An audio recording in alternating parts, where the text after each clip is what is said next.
Hello there, and welcome to the Sleepy Science channel. Tonight, we'll be exploring the fascinating world of metals, elements that have shaped civilization, built our modern world, and exist all around us in forms both visible and hidden. From the copper in our wires to the iron in our blood, metals are woven into the very fabric of existence. Some are soft enough to cut with a butter knife, while others can withstand temperatures that would vaporize stone. They conduct electricity, reflect light, and hold secrets from the birth of stars themselves. The world of metals is both ordinary and extraordinary, something we touch every day yet rarely pause to truly appreciate.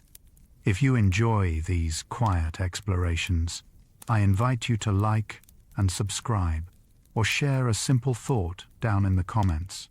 It helps others find their way here, too, one sleepy soul at a time. But for now, all you need to do is rest, settle in, and allow the calm wonder of the metallic world to carry you into sleep. Let's begin. Metals make up most of the periodic table. When you look at the periodic table, that colorful chart of elements hanging in chemistry classrooms, you might notice something remarkable. Most of it is metal. Of the 118 known elements, more than 90 are classified as metals. They dominate the table, clustering throughout its center and left side. This isn't coincidence. Metals represent the most common type of element in the universe, formed in the hearts of stars and scattered across space. From lithium, the lightest metal, to the super-heavy synthetic metals created in laboratories, they span an incredible range of properties. Some are shiny and silver, others golden or reddish. Some melt in your hand, while others remain solid at temperatures that would melt rock. Yet they all share certain characteristics: the ability to conduct heat and electricity, a tendency to lose electrons, and often a lustrous appearance. To understand metals is to understand much of the material world itself. Gold has been treasured for over 6,000 years. Gold's allure stretches back to the very beginning of civilization. Archaeological evidence suggests humans have been working with gold for more than 6,000 years. Ancient Egyptians crafted elaborate jewelry and death masks from it. The famous mask of Tutankhamun, gleaming with gold, has captivated observers for millennia. But why gold? Its appeal lies in its unique properties. Unlike iron, gold doesn't rust or tarnish. A gold artifact buried for thousands of years emerges as brilliant as the day it was made. It's soft enough to work without complex tools, yet durable enough to last. Its rich yellow color, unlike any other metal, made it seem touched by the sun itself. Ancient cultures, from the Inca to the Chinese emperors, prized it above all other materials. Gold became synonymous with wealth, power, and the divine. Even today, despite our modern understanding of elements and atoms, gold retains its mystique. Its value remains high, not just for jewelry, but for electronics, where its conductivity and resistance to corrosion make it invaluable. The metal that fascinated ancient goldsmiths still fascinates us today. The name copper comes from the island of Cyprus. Copper has one of the oldest relationships with humanity, and its very name tells a story. The word copper derives from the Latin cuprum, which itself came from the phrase eis cyprium, meaning metal of Cyprus. This Mediterranean island was famous in ancient times for its rich copper mines. The Romans extracted vast quantities of copper from Cyprus, using it for coins, tools, and weapons. But copper's use predates even Rome. The Copper Age, a prehistoric period spanning roughly 5,000 to 3,000 years before Common Era, marks the first time humans worked metal extensively. Early metalworkers discovered that copper could be shaped when heated, then hardened as it cooled. This malleability made it perfect for creating tools superior to stone. When humans learned to mix copper with tin, They created bronze, a harder alloy that would give its name to an entire age of human development. Today, copper remains essential. Its excellent electrical conductivity makes it the metal of choice for wiring in homes, computers, and power grids worldwide. The same metal that built ancient Cyprus now powers modern civilization. Iron is the most abundant metal on Earth. If you could journey to the center of Earth, you would find yourself surrounded by iron. Our planet's core, both outer and inner, consists primarily of iron with some nickel. This makes iron the most abundant metal on Earth by mass, though much of it lies unreachable miles beneath our feet. But even at the surface, iron is remarkably common. It makes up about 5% of Earth's crust, appearing in rocks, soil, and minerals worldwide. Ancient humans discovered iron in meteorites long before they learned to smelt it from ore. These chunks of space metal, fallen from the sky, were considered magical. The Iron Age, beginning around 1200 years before Common Era in the Near East, marked a revolution in human technology. Iron tools and weapons proved superior to bronze, harder and more durable. The metal could be smelted at higher temperatures and was far more abundant than copper or tin. Today, iron, in the form of steel, an alloy with carbon, remains the backbone of modern infrastructure. Bridges, buildings, railways, and vehicles all depend on iron's strength. The most common metal on our planet continues to support the weight of civilization itself. Mercury is the only metal that's liquid at room temperature. Among all the metals, mercury stands alone in a peculiar way. At ordinary room temperature, mercury flows like water, a silvery liquid that pools and rolls in mesmerizing droplets. No other metal shares this property. Most metals are solid until heated to high temperatures. Tungsten, for example, doesn't melt until over 3,000 degrees. But mercury remains liquid down to -39 degrees, only solidifying in extremely cold conditions. This unusual property has made mercury valuable throughout history. Ancient Chinese and Indian civilizations knew of mercury, believing it held mystical properties. Alchemists attempted to transmute it into gold. In more recent centuries, mercury found use in thermometers, where its expansion and contraction with temperature made measurements possible. Barometers, switches, and fluorescent lights also employed mercury. However, we now know mercury is highly toxic. Its vapors can damage the nervous system, and its compounds accumulate in the environment. Many uses have been phased out for safety. Yet mercury remains fascinating, a metal that defies expectations, flowing and shimmering like captured light given liquid form. Aluminum was once more valuable than gold. It's hard to imagine now, when aluminum is used for disposable drink cans and cheap cookware. But this metal was once extraordinarily precious. In the mid-1800s, aluminum was more valuable than gold. The reason was simple. It was incredibly difficult to extract from ore. Aluminum is actually the most abundant metal in Earth's crust, making up about 8% of it, but it never occurs in pure form naturally. It's always locked in compounds, particularly bauxite ore. Early extraction methods were so expensive that aluminum remained a luxury.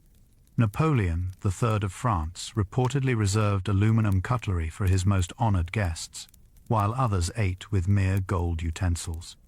An aluminum cap was placed atop the Washington Monument when completed in 1885, at a time when it was considered a semi-precious metal. Everything changed in 1886, when the Hall-Héroult process was invented, making aluminum cheap to produce through electrolysis. Suddenly, what had been rare became common. Today, aluminum's lightweight, resistance to corrosion, and recyclability make it essential for aircraft, cars, buildings, and packaging. The once precious metal is now everywhere, a testament to how technology can transform scarcity into abundance. Titanium is stronger than steel but weighs half as much. Titanium possesses a remarkable combination of properties that makes it invaluable for modern technology. Pound for pound, it's stronger than steel, yet it weighs roughly half as much. This high strength-to-weight ratio makes it ideal for applications where every ounce matters. Aircraft manufacturers use titanium extensively in jet engines and airframes. The metal can withstand the extreme temperatures and stresses of flight while keeping weight down. Space agencies employ titanium in spacecraft and satellites for the same reasons. Beyond aerospace, titanium has found a home in the human body. It's biocompatible, meaning human tissue accepts it without rejection. Surgeons use titanium for artificial joints, dental implants, and bone plates. The metal integrates with bone, creating lasting repairs. Titanium also resists corrosion remarkably well. It forms a thin oxide layer on its surface that protects it from further degradation. It won't rust like iron or tarnish like silver. This durability means titanium structures can last for generations with minimal maintenance. Despite these impressive qualities, titanium wasn't discovered until 1791, and reliable extraction methods only emerged in the 1900s and 40s. Today, this relative newcomer to metallurgy has become indispensable to modern life. Lead has been used in plumbing for over 2,000 years. The Romans were master engineers, building aqueducts and plumbing systems that supplied water to cities throughout their empire. Their pipes were often made of lead, a metal they called plumbum. This Latin word gives us our modern terms, plumber and plumbing.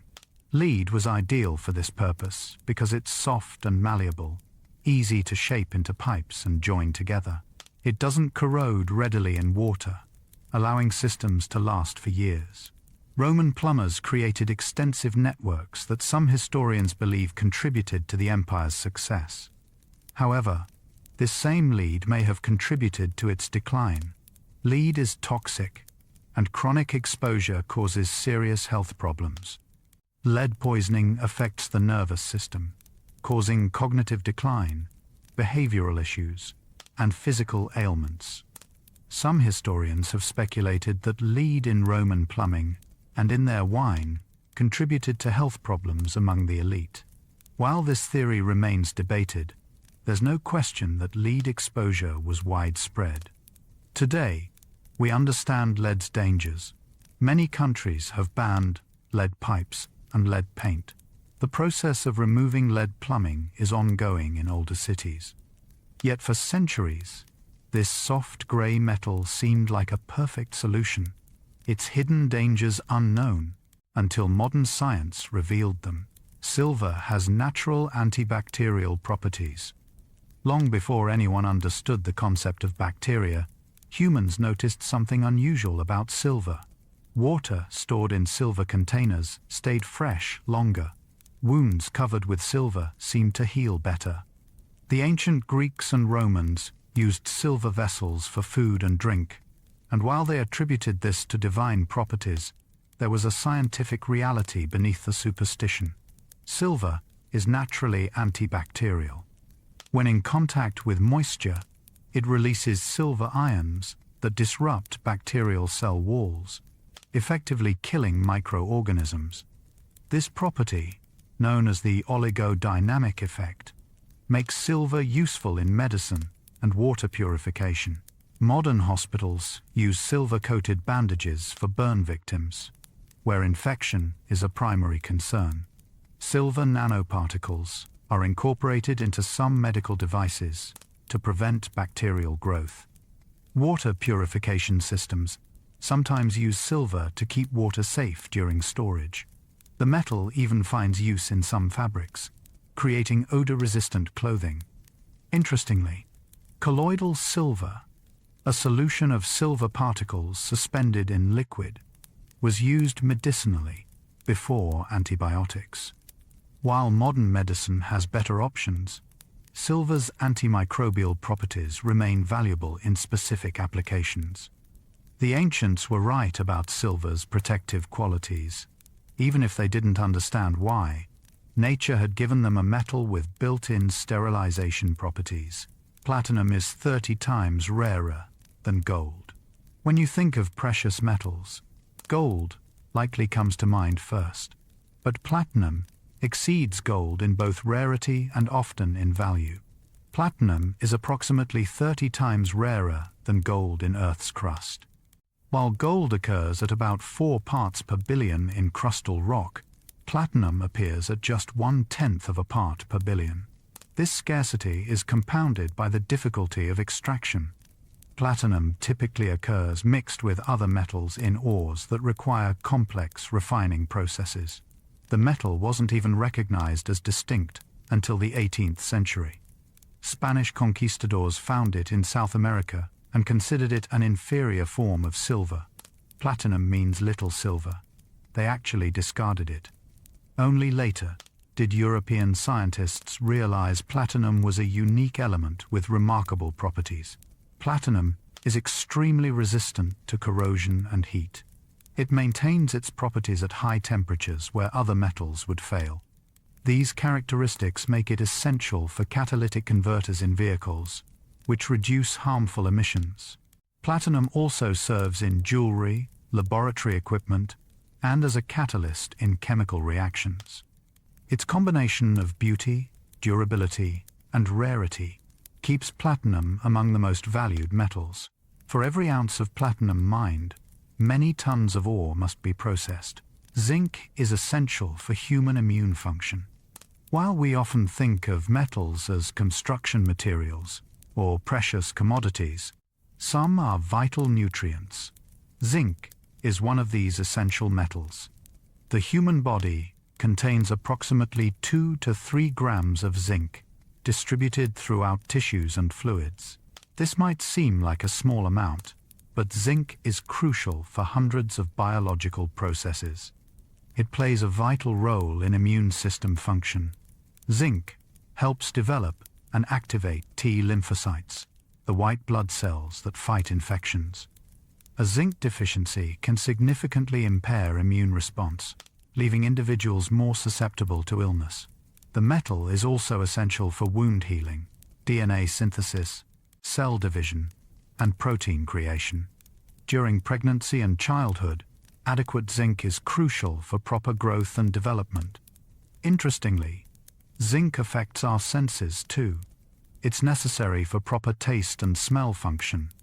People with zinc deficiency sometimes report that food tastes bland or metallic. The mineral is found in foods like meat, shellfish, legumes, seeds, and nuts. Our bodies can't produce zinc, so we must obtain it through diet. The recommended daily intake is modest, around 11 milligrams for adults. Yet this trace amount of metal makes the difference between health and vulnerability. Zinc reminds us that we are, quite literally, made of the same elements as the stars and Earth. Tungsten has the highest melting point of any metal. Imagine a metal so resistant to heat that it can withstand temperatures exceeding 3,400 degrees. That's tungsten, the champion of high-temperature endurance. Its melting point is the highest of all metals, surpassing even the fierce heat inside many industrial furnaces. This extraordinary property comes from tungsten's atomic structure. Its atoms bond together with exceptional strength, requiring tremendous energy to break apart. The name tungsten comes from Swedish words meaning heavy stone, and heavy it is, nearly as dense as gold. Tungsten's heat resistance makes it indispensable in applications involving extreme temperatures. It's the metal inside traditional incandescent light bulb filaments. When electricity flows through a thin tungsten wire, it heats to over 2,000 degrees, glowing white-hot without melting. The bulbs that lit homes for over a century relied on tungsten's ability to glow brightly without failing. Today, Tungsten finds use in welding electrodes, rocket engine nozzles, and high-speed cutting tools. It's alloyed with other metals to create materials that maintain strength and hardness, even in blazing heat. In its pure form, tungsten is brittle, but when properly alloyed, it becomes incredibly useful. This is a metal that laughs at temperatures that would reduce most materials to molten pools. Bronze was the first alloy humans created intentionally. Human mastery of metals took a monumental leap forward when ancient metal workers discovered that mixing copper with tin created something superior to either metal alone. This was bronze, and its creation marks humanity's first deliberate alloy. The Bronze Age, lasting roughly from 3,300 to 1,200 years before Common Era in the Near East, transformed society. Bronze is harder than copper, holds an edge better, and casts more easily into molds. These properties made it ideal for tools, weapons, and decorative objects. Civilizations that mastered bronze production gained significant advantages. They could create more effective farming implements, increasing food production. Their weapons and armor gave them military superiority. Bronze sculptures and vessels demonstrated wealth and artistic achievement. The process of creating bronze required sophisticated knowledge. Metalworkers had to source both copper and tin, often from different regions. They needed to understand the right proportions, typically around 90% copper to 10% tin, though ratios varied for different uses. They had to control furnace temperatures and master casting techniques. This knowledge spread along trade routes, connecting distant cultures through the pursuit of better materials. When you hold a bronze object today, you're touching a technology over 5,000 years old, one of humanity's first great material innovations. Stainless steel contains chromium to resist rust. We take stainless steel for granted today, seeing it in cutlery, appliances, medical instruments, and architecture. But this corrosion-resistant material only emerged in the early 20th century. Regular steel, an alloy of iron and carbon, is strong but vulnerable to rust. When exposed to moisture and oxygen, iron oxidizes, forming that familiar reddish-brown decay that weakens metal. For centuries, this was simply accepted. Metal rusted, and you dealt with it through paint, oil, or replacement. The breakthrough came when metallurgists discovered that adding chromium to steel creates a protective barrier. When stainless steel contains at least 10 to 12% chromium, something remarkable happens. The chromium reacts with oxygen to form a thin, invisible layer of chromium oxide on the metal's surface. This layer is incredibly stable and adheres tightly to the underlying steel. It prevents further oxygen from reaching the iron beneath, stopping rust before it starts. If the surface is scratched, the chromium oxide layer reforms automatically, creating self-healing protection. This discovery revolutionized industries. Suddenly, metal could be used in damp, corrosive environments without constant maintenance. Surgical instruments could be sterilized repeatedly without degrading. Kitchen sinks and appliances could withstand water exposure indefinitely. Stainless steel bridges and buildings could weather storms for decades. By understanding how metals interact at the atomic level, we transformed a weakness into strength. The Statue of Liberty is coated in copper that has turned green. When the Statue of Liberty was unveiled in 1886, it gleamed with the bright, reddish-brown color of fresh copper. The statue's skin consists of copper sheets, about the thickness of 2 pennies, shaped and hammered to form Liberty's iconic figure. But if you've seen the statue, you know it's not copper-colored anymore. It's green, a soft blue-green patina that has become part of its identity. This transformation happened gradually over decades as the copper reacted with moisture, oxygen, and pollutants in the air. The process created a layer of copper carbonate and copper sulfate on the surface. This patina, far from being damaged, actually protects the copper beneath from further corrosion. It's a natural preservative that has helped the statue endure for over a century. Interestingly, authorities have debated whether to remove the patina and restore the original copper color. In the 1980s, during a major restoration, engineers discovered some areas where the patina had been compromised. They repaired these sections, but deliberately allowed the patina to remain and reform.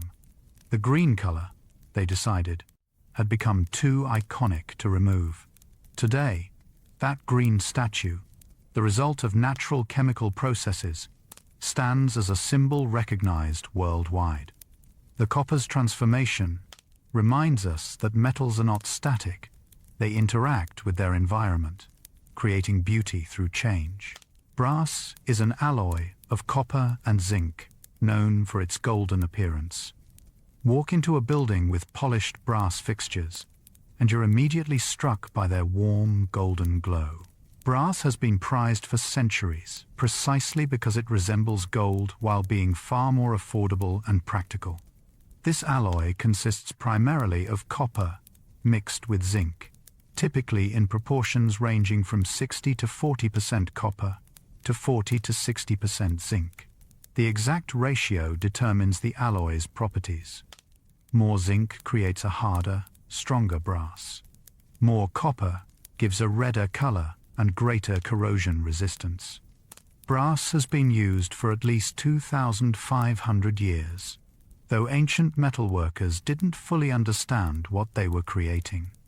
They would heat copper with calamine ore, a zinc-containing mineral, and produce brass through a process they couldn't quite explain. The zinc vaporized and alloyed with the copper, creating the golden metal. Today, brass finds use in musical instruments, where its acoustic properties produce beautiful tones. Trumpets, trombones, saxophones, and French horns are typically brass. The metal is also used for ammunition casings, plumbing fittings, decorative hardware, and marine applications. Brass resists corrosion better than iron and machines more easily than many metals. It's antimicrobial, like copper and silver, making it suitable for door handles and fixtures in public spaces. This versatile alloy bridges the practical and the beautiful, bringing a touch of gold into everyday objects. Sodium is a metal so reactive it bursts into flame when touching water. Most people know sodium as part of table salt, sodium chloride, a white crystalline substance essential to life. But pure sodium metal is something entirely different, dangerous, reactive, and fascinating. In its elemental form, sodium is a soft, silvery white metal that can be cut with a knife. It's so reactive that it must be stored under oil to prevent contact with moisture in the air. If you drop a chunk of sodium into water, the result is immediate and dramatic. The metal races across the water's surface, hissing and fizzing as it reacts violently. It releases hydrogen gas and generates so much heat that the hydrogen can ignite, producing flames that dance across the water's surface. If you use a large enough piece, the reaction can be explosive. This extreme reactivity explains why sodium never occurs in nature as a pure metal. It's always found in compounds, bound to other elements. Yet sodium is essential for life.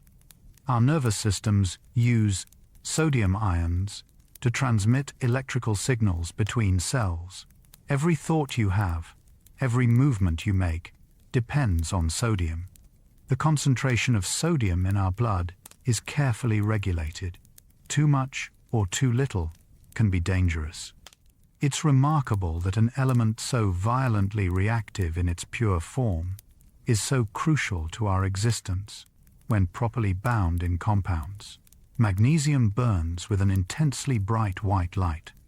If you've ever seen an old-fashioned camera flash bulb or emergency flare, you've witnessed magnesium's spectacular property. When ignited, Magnesium burns with an incredibly bright, white light. The intensity is so great that looking directly at burning magnesium can damage your eyes. This property made magnesium invaluable for photography in the days before electronic flashes. Photographers would ignite magnesium powder or ribbon to create the burst of light needed to expose film. The distinctive white smoke and acrid smell became synonymous with press photography. Magnesium's brightness comes from the tremendous energy released when it combines with oxygen. The reaction is exothermic, producing temperatures around 3000 degrees. The metal burns so hot that it can continue burning even underwater, pulling oxygen from the water molecules themselves. This makes magnesium fires notoriously difficult to extinguish. Throwing water on burning magnesium only feeds the flames. Despite this reactivity, or perhaps because of it, magnesium is essential for life. It's the central atom in chlorophyll, the molecule that makes plants green and enables photosynthesis. Without magnesium, plants couldn't convert sunlight into energy, and the food chain would collapse. In human bodies, magnesium is the fourth most abundant mineral, crucial for over 300 biochemical reactions. It helps muscles contract and relax, including the heart. The same element that burns with blinding light quietly enables life itself. Nickel gets its name from a mischievous goblin. The story of Nickel's name is one of frustration and folklore. German miners in the 16th century searching for copper encountered a reddish ore that looked promising. But when smelted, it yielded not copper, but a troublesome, unworkable metal. Frustrated miners blamed supernatural creatures. They called the ore Kupfernickel, meaning copper demon or goblin. Nickel was the name of mischievous goblin-like spirits from German mythology, tricksters who led miners astray. The ore, they believed, had been cursed by these nickels. In 1751, Swedish chemist Axel Fredrik Cronstedt isolated the metal and gave it the name nickel, honoring the miners' folklore. For years, nickel was considered a nuisance. It wasn't until the 19th century that its value became clear. Nickel is corrosion-resistant, making it excellent for plating other metals. Mixed with iron and chromium, it creates stainless steel. Combined with copper, it forms cupronickel, the alloy used in many coins worldwide. Today, nickel is essential for batteries, particularly the rechargeable batteries in electric vehicles. It's also used in superalloys for jet engines and power generation turbines. The troublesome goblin metal turned out to be treasure after all. Sometimes what seems like a curse is simply something waiting to be understood. The miners' demons became our valuable resource. Cobalt creates the most vibrant blue pigments. For thousands of years, achieving a vivid, stable blue pigment was the holy grail of artists and craftsmen. Many blues faded over time or were difficult to produce. Then came cobalt blue, a pigment so striking and permanent that it revolutionized art. Cobalt compounds, particularly cobalt aluminate, produce an intense, pure blue, unlike any other. The color is so distinctive that cobalt blue became a standard, the ideal against which other blues are measured. Ancient Egyptians and Mesopotamians used cobalt-containing minerals to create blue glass and ceramics, though they didn't isolate the element itself. Chinese porcelain makers used cobalt to create their famous blue and white designs.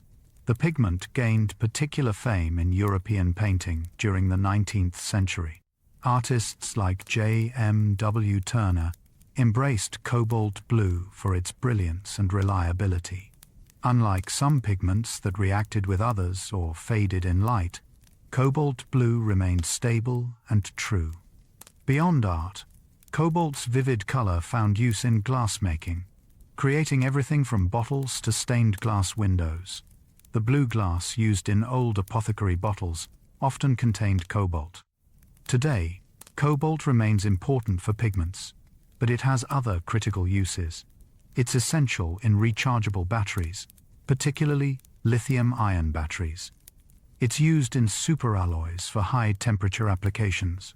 Yet for many, cobalt will always be associated first with that distinctive, unforgettable blue. Lithium is the lightest metal in existence. Among all the metals, lithium holds a unique distinction. It is the lightest, with a density less than half that of water. If you dropped lithium into a container of water, it would float, bobbing on the surface like wood.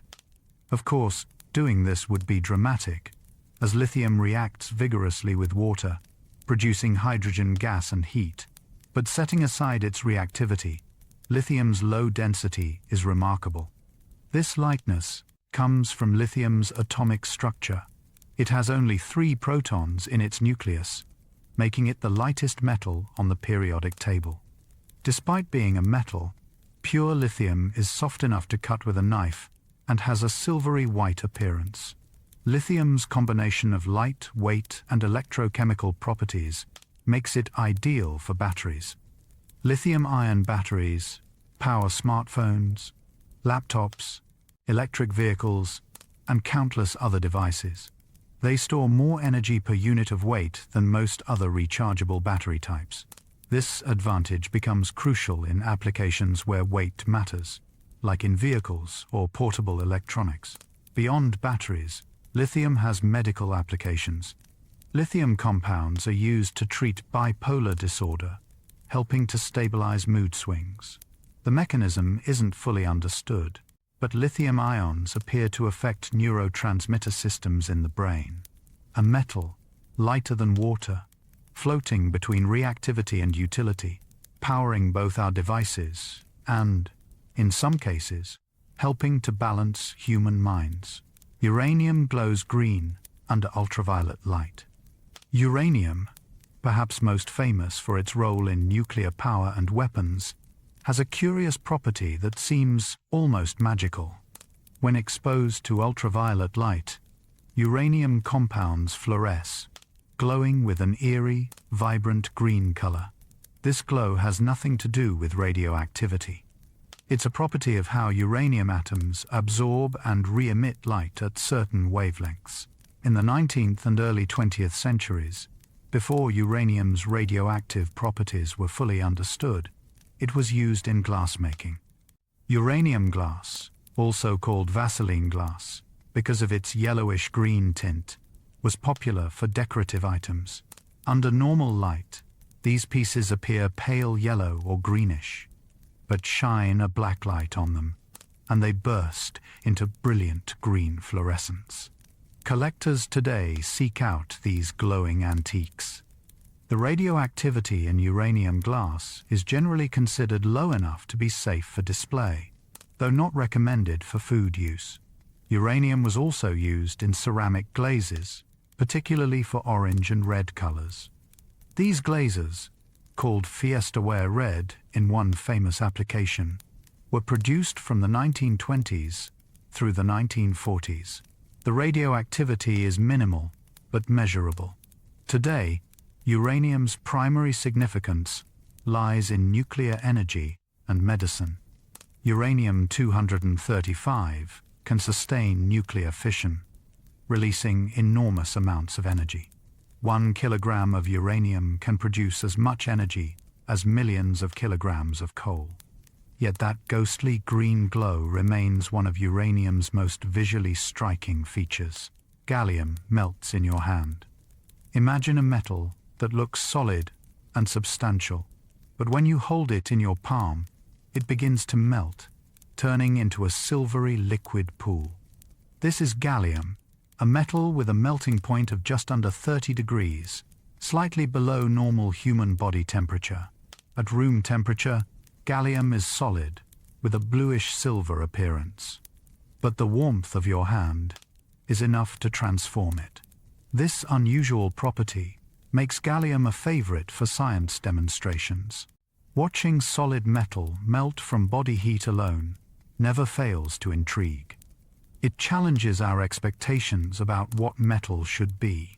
Gallium is also notable for another quirky behavior. Like water, it expands when it solidifies. This is rare among materials. Most substances contract when freezing. Gallium's expansion means you shouldn't store it in rigid containers, as it can crack them when solidifying. Despite its low melting point, gallium has practical applications. It's used in electronics, particularly in gallium arsenide semiconductors, which are faster than silicon in certain applications. Gallium nitride is used in blue LEDs and high-power electronics.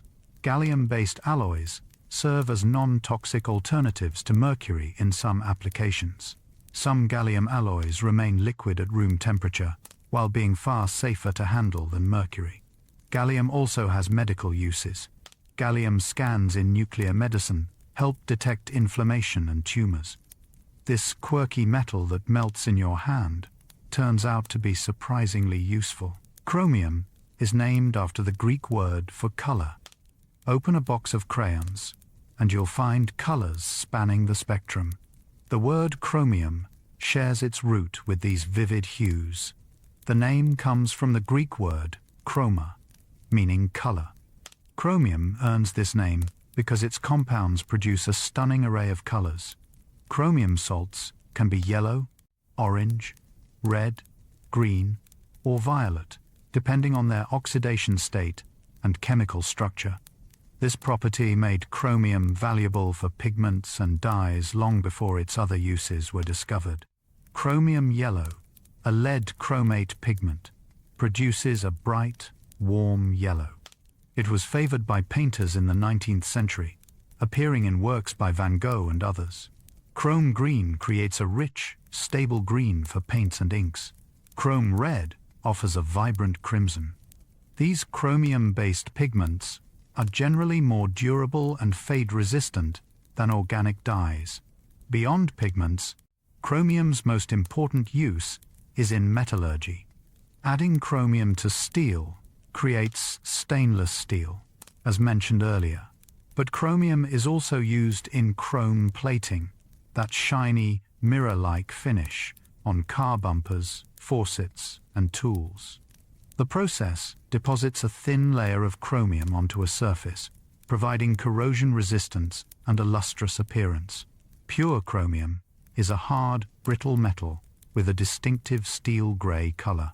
It's this versatility, transforming from shiny protective coating to source of rainbow hues, that makes chromium live up to its colorful name. Tin has been alloyed with copper for over 5,000 years. Tin's partnership with copper in forming bronze makes it one of the most historically significant metals. But tin has other fascinating properties. At temperatures below 13 degrees, regular tin undergoes a transformation known as tin pest. The metal's crystalline structure changes from its normal form, called beta tin, to a more brittle form, called alpha tin. This transformation causes the metal to crumble into a gray powder. The process is slow and requires sustained cold, so it's rarely encountered in everyday life. But it can destroy tin objects exposed to prolonged freezing conditions. There are stories, possibly apocryphal, of tin buttons on soldiers' uniforms disintegrating during Napoleon's retreat from Russia in the brutal winter of 1812. Whether true or not, the phenomenon is real. Tin pest serves as a reminder that metals can have different forms depending on conditions. Tin is also notable for its use in tin cans, though modern cans are actually steel coated with a thin layer of tin. The tin protects the steel from corrosion and prevents the food from acquiring a metallic taste. Tin plating has been used for centuries to protect other metals. Pewter, a traditional metal for plates and tankards, is primarily tin with small amounts of other metals. Tin solder, an alloy of tin and lead, was once ubiquitous for joining electronic components, though lead-free alternatives are now preferred. Tin's role may be supporting other materials, but it's an essential supporting role. Osmium, is the densest naturally occurring element. Density is a measure of how much mass is packed into a given volume. Most metals are dense compared to non-metals. Gold feels heavy for its size. Lead is famously dense, but osmium surpasses them all. Osmium, a hard, brittle, bluish-white metal, is the densest naturally occurring element. Its density is approximately twice that of lead and slightly higher than iridium, its closest competitor. A liter of osmium weighs about 22.6 kilograms, over 49 pounds. Holding a chunk of osmium, you'd be surprised by its weight. It feels denser than seems possible. Osmium belongs to the platinum group metals and is extremely rare. It's also quite difficult to work with. In its pure form, osmium oxidizes readily when heated, producing osmium tetroxide, a toxic and pungent compound. This volatility limits osmium's applications. However, when alloyed with other platinum group metals, particularly iridium, osmium becomes more stable and useful. Osmium-iridium alloys are among the hardest materials known. They're used for applications requiring extreme durability, like the tips of fountain pen nibs or electrical contacts. Osmium has also been used in microscopy. Osmium tetroxide, despite its toxicity, serves as a staining agent for biological samples in electron microscopy, helping reveal cellular structures. This heaviest of elements, dense enough to feel wrong in your hand, finds its niche in the finest details, from the point of a pen to the view inside a cell.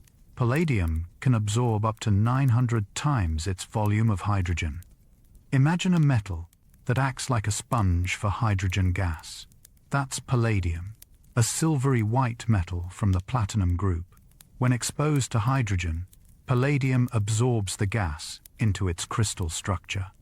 The hydrogen atoms slip between the palladium atoms, storing inside the metal. Remarkably, palladium can absorb up to 900 times its own volume of hydrogen. The metal swells slightly as it absorbs, then contracts when the hydrogen is released. This property makes palladium valuable for hydrogen purification and storage. Palladium membranes can filter hydrogen from mixed gases, allowing only hydrogen to pass through. This is useful in producing ultra-pure hydrogen for industrial processes. Palladium's ability to absorb hydrogen also makes it a key component in catalytic converters. These devices, found in vehicle exhaust systems, use palladium along with platinum and rhodium to catalyze chemical reactions that convert harmful pollutants into less harmful substances. Carbon monoxide becomes carbon dioxide, nitrogen oxides become nitrogen and oxygen, and unburned hydrocarbons become carbon dioxide and water. Beyond environmental applications, palladium is used in electronics, dentistry, and jewelry. White gold often contains palladium. The metal's ability to act as a hydrogen sponge has even sparked research into hydrogen-powered vehicles. Imagine a fuel tank that's a block of palladium-based alloy, safely storing hydrogen and releasing it as needed. This relatively obscure metal plays a crucial role in making our air cleaner and our future more sustainable. Tantalum is used in medical implants and electronics. Tantalum is a metal that exemplifies versatility. It's hard, dense, and has an extremely high melting point, over 3,000 degrees. But what makes tantalum particularly special is its biocompatibility and resistance to corrosion. Tantalum is almost entirely immune to corrosion by acids, even the most aggressive ones. Only hydrofluoric acid and certain hot alkaline solutions attack it. This near-total resistance to chemical attack makes tantalum ideal for applications in harsh environments. In medicine, tantalum's biocompatibility means the human body doesn't reject it. Surgeons use tantalum for bone repair and replacement.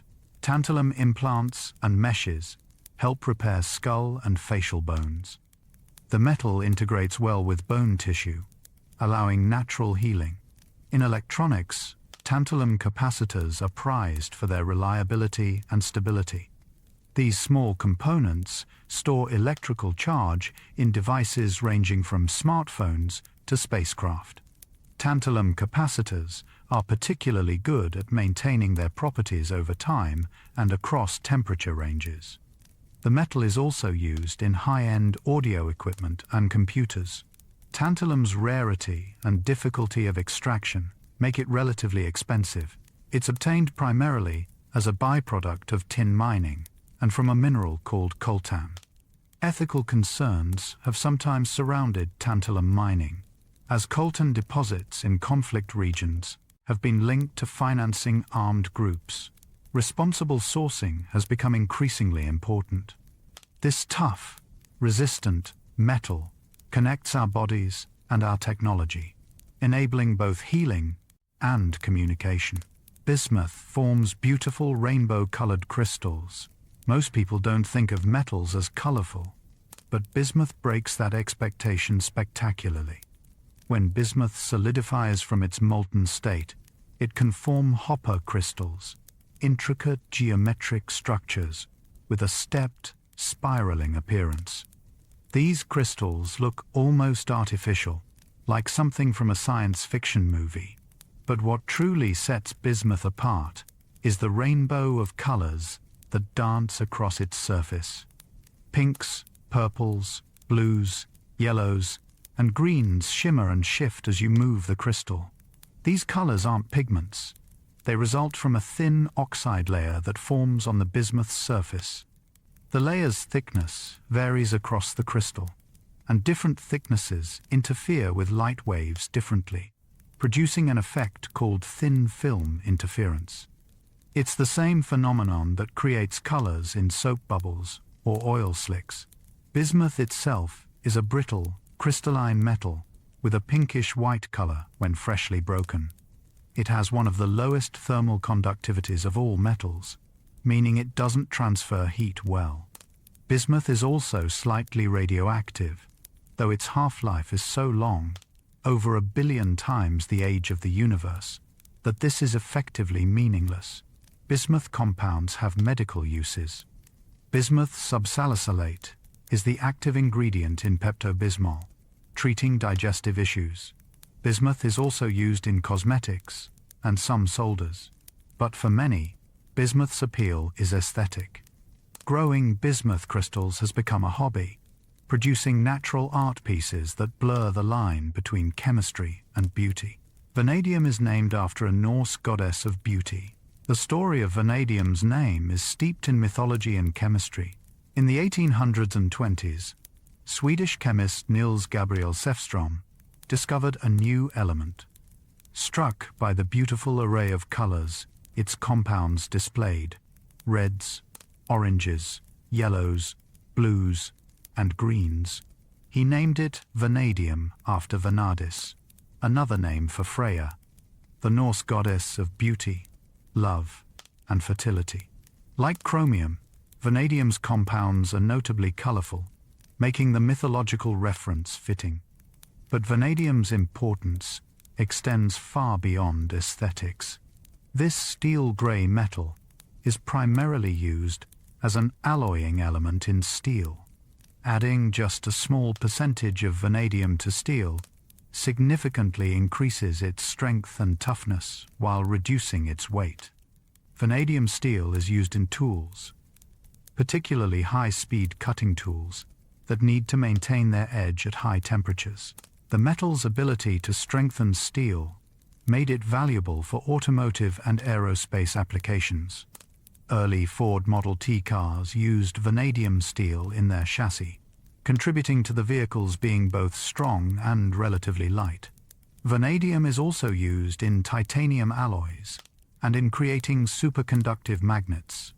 Interestingly, some living organisms use vanadium. Certain sea creatures, like tunicates, accumulate vanadium in their blood cells, though the purpose isn't entirely clear. Vanadium compounds are also being researched for potential diabetes treatments. From Norse mythology to modern medicine, from colorful compounds to strong alloys, vanadium spans a remarkable range. Indium is soft enough to leave marks on paper. Most metals are hard. We expect them to be solid, unyielding substances. Indium challenges this expectation. This silvery white metal is so soft that you can scratch it with a fingernail. If you rub indium against paper, it leaves a mark, not unlike a pencil. When bent, indium emits a distinctive high-pitched cry, a sound caused by the crystals in the metal deforming. This cry is sometimes called a tin cry, as tin makes a similar sound, though indium's is higher pitched. Despite its softness, indium has become technologically important. Its primary use is in indium tin oxide, or ITO, a transparent conducting material. ITO coats the screens of smartphones, tablets, computer monitors, and televisions. The coating conducts electricity while remaining transparent, allowing touch screens to function. Without indium, the touchscreen revolution might not have been possible. Indium is also used in solders, particularly low melting point solders for delicate electronic work. It's employed in some semiconductors and in creating mirrors for high-quality optical systems. Indium is relatively rare, with no primary indium mines. Instead, it's obtained as a byproduct of zinc refining. The growing demand for touch screens and flat panel displays has made indium an increasingly valuable metal. Something you've probably never heard of is in nearly every modern screen you touch. The soft metal that cries when bent has become essential to how we interact with technology. Rhenium is one of the rarest metals in Earth's crust. Rarity is relative in the world of metals. Gold is rare, occurring at about 4 parts per billion in Earth's crust. But rhenium is rarer still. This silvery white metal occurs at concentrations of only about 1 part per billion, making it one of the rarest stable elements. Rhenium wasn't discovered until 1925, making it one of the last naturally occurring elements to be identified. The name comes from Rhenus, the Latin name for the Rhine River, honoring the river that flows through Germany where the discoverers worked. Rhenium has an extraordinarily high melting point, exceeded among pure elements only by tungsten and carbon. It's also extremely dense and resistant to wear and corrosion. These properties make rhenium valuable for high-temperature applications. Its primary use is in superalloys for jet engine turbine blades. Adding rhenium to nickel-based superalloys increases their temperature resistance, allowing engines to run hotter and more efficiently. This improves fuel economy and performance. A single modern jet engine contains several kilograms of rhenium. The metal is also used in catalysts for petroleum refining and in thermocouples for measuring high temperatures. Rhenium's scarcity and difficult extraction make it expensive, often more costly than gold. Yet for aerospace applications where performance is critical, the cost is justified. This ultra-rare metal, unknown to science a century ago, now flies through the skies in nearly every commercial jet, testament to how even the rarest materials find their essential roles. Radium glows in the dark due to radioactivity. In the early 20th century, a new element captured the public imagination like few others. Radium, discovered by Marie and Pierre Curie in 1898, glowed with an eerie, ghostly light. This wasn't fluorescence requiring external light. Radium glows continuously on its own, a phenomenon caused by its intense radioactivity. The radiation excites molecules in the air around it, causing them to emit light. This self-luminescence seemed almost magical. Radium was incorporated into glow-in-the-dark paint used on watch dials, instrument panels, and novelty items. Workers, mostly young women, painted these dials by hand, often licking their brushes to make fine points. These radium girls, as they became known, suffered terrible health consequences. Radium is chemically similar to calcium, so when ingested or absorbed, it concentrates in bones. There, it emits radiation that destroys tissue, leading to bone fractures, anemia, and cancers. Many radium dial painters developed devastating illnesses. Their suffering eventually led to improved labor laws and better understanding of radiation safety. Today, radium's glow has lost its luster. We understand it as a dangerous radioactive element with a half-life of about 1600 years for its most stable isotope. It has virtually no commercial uses anymore, too hazardous to justify. But radium's story remains important.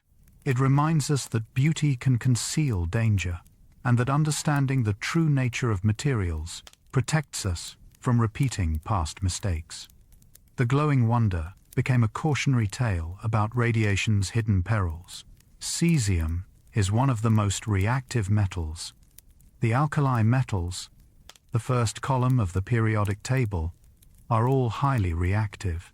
They react vigorously with water and must be stored carefully. As you move down this column, reactivity increases. Cesium, near the bottom, is one of the most reactive metals known. This soft, silvery gold metal melts at just over 28 degrees, close to room temperature. Like sodium, it must be stored in an inert atmosphere or under oil to prevent reaction with air. But cesium's reaction with water makes sodium look tame. Drop cesium into water and it explodes almost immediately. The reaction is so violent and rapid that the metal often doesn't even have time to melt. It detonates, producing a powerful explosion that can shatter containers.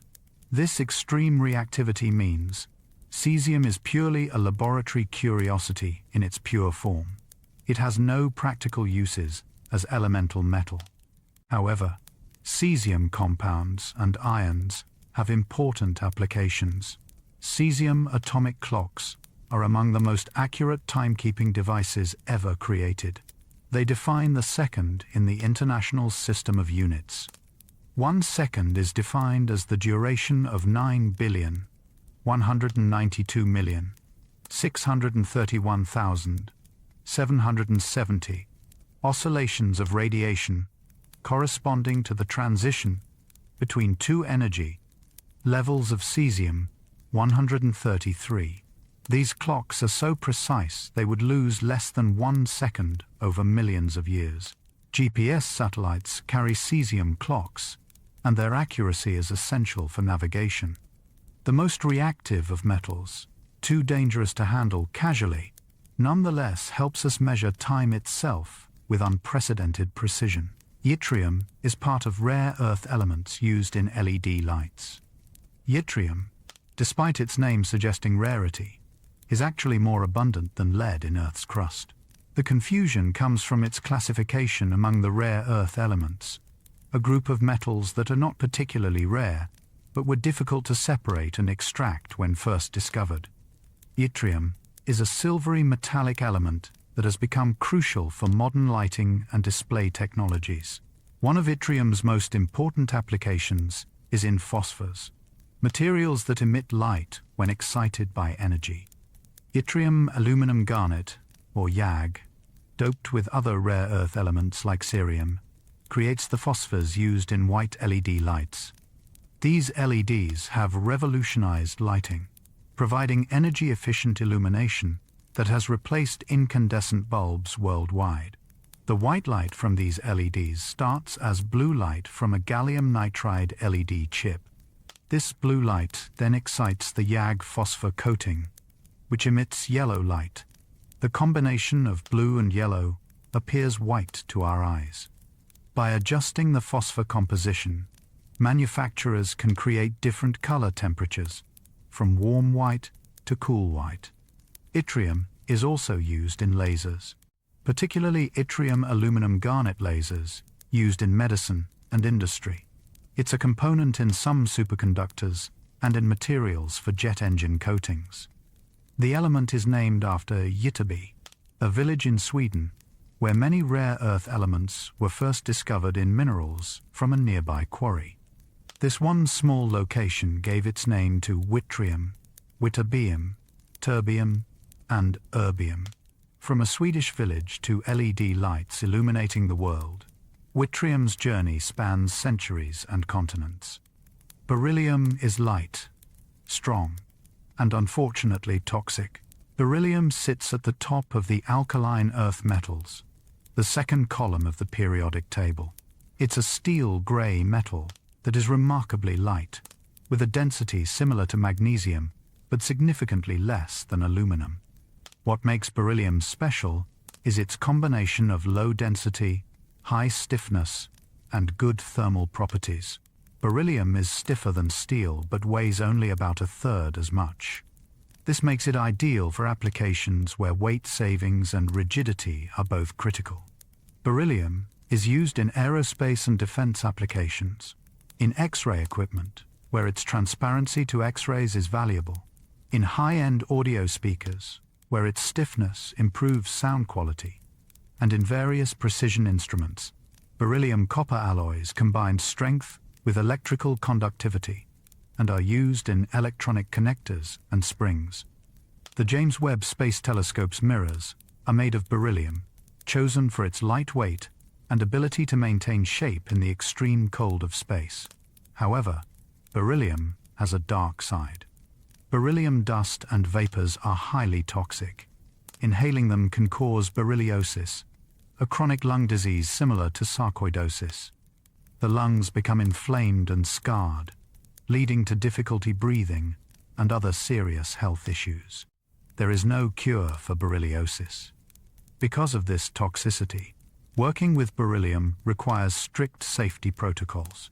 Machining, grinding, or heating beryllium must be done with proper ventilation and protective equipment. The metal that helps us see the earliest galaxies and hear music with clarity must be handled with respect and care. Its benefits balanced against its hazards. Thorium could power nuclear reactors of the future. When people think of nuclear power, uranium typically comes to mind. But another metal, thorium, has been proposed as a potentially safer and more abundant alternative. Thorium is a slightly radioactive metal, more abundant in Earth's crust than uranium.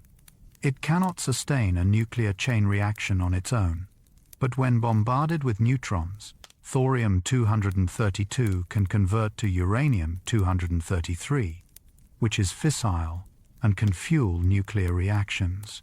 This process could form the basis of thorium-based nuclear reactors. Advocates of thorium reactors point to several potential advantages. Thorium is more abundant than uranium, widely distributed across the globe. Thorium reactors could be designed to be inherently safer, with the reaction naturally slowing if something goes wrong, rather than accelerating. The waste from thorium reactors would remain hazardous for hundreds of years rather than thousands. Thorium reactors are also more difficult to use for producing weapons-grade material. Despite these potential benefits, thorium reactor technology remains largely experimental. Only a few countries have built or are developing thorium reactors. The existing nuclear infrastructure is built around uranium, and changing would require significant investment and development. Questions remain about long-term viability, waste handling, and economic competitiveness. Thorium was named after Thor, the Norse god of thunder, by its discoverer in 1829. Whether this powerful element will bring a new age of nuclear energy or remain a promising but unrealized possibility, only time will tell. The metal named for thunder waits to see if it will spark a revolution. Cadmium creates brilliant yellow and red pigments. Cadmium is a soft, bluish-white metal, primarily known today for its toxicity and its use in rechargeable batteries. But for over a century, cadmium has played a crucial role in art through its pigments. Cadmium yellow and cadmium red are among the most brilliant, pure, and light-fast pigments available. Cadmium yellow ranges from pale, lemony yellows to deep, orangish yellows. Cadmium red produces vivid, warm reds and oranges. These colors are so vibrant and stable that they became favorites of artists. Vincent van Gogh used cadmium yellow in his sunflower paintings. Henri Matisse relied on cadmium reds in his Fauvist works. Claude Monet incorporated cadmium colors in his water lily series.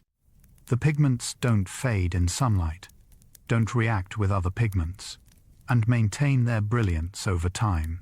However, cadmium's toxicity has raised concerns.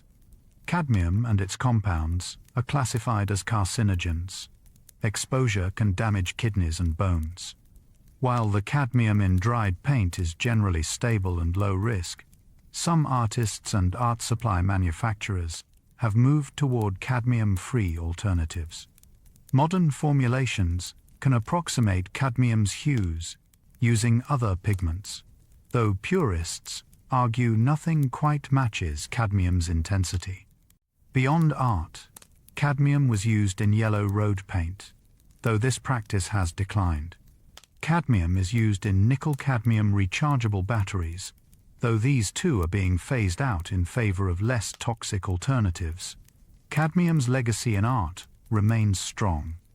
Museums worldwide preserve paintings colored with cadmium pigments, their brightness enduring as testament to the metal's unique properties. The toxic metal that created beauty continues to shine from canvas walls. Antimony has been used in cosmetics for thousands of years. Antimony is a metalloid, an element with properties between metals and non-metals. It has a silvery, lustrous appearance and is brittle, fracturing rather than bending. Antimony's history with humanity is long and complex. Ancient Egyptians used antimony sulfide, a naturally occurring mineral called stibnite, as a cosmetic. Ground into powder and mixed with fat, it created kohl, the distinctive black eye makeup seen in Egyptian art. Cleopatra and countless others darkened their eyelids with antimony-based kohl. The practice spread throughout the ancient world and continues in some cultures today. In medieval times, antimony compounds were used in medicines, though often with disastrous results due to toxicity. Alchemists were fascinated by antimony, believing it had mystical properties.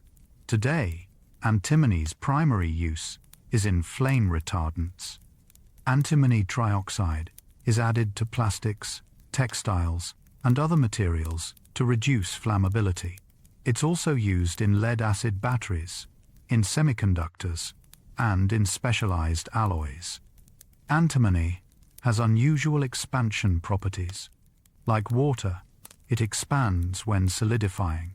This made it useful in type metal for printing, as the expanding antimony ensured sharp, clear impressions. The metal is also used in pewter, lead, crystal glass, and ammunition. Antimony is toxic in significant amounts, which has led to its cosmetic use being controversial in modern times. Some coal products still contain antimony, and health authorities have warned against their use, especially for children. Yet this ancient cosmetic remains popular in some regions, carrying forward a practice thousands of years old. From Cleopatra's eyes to modern fire safety, antimony's journey is uniquely human.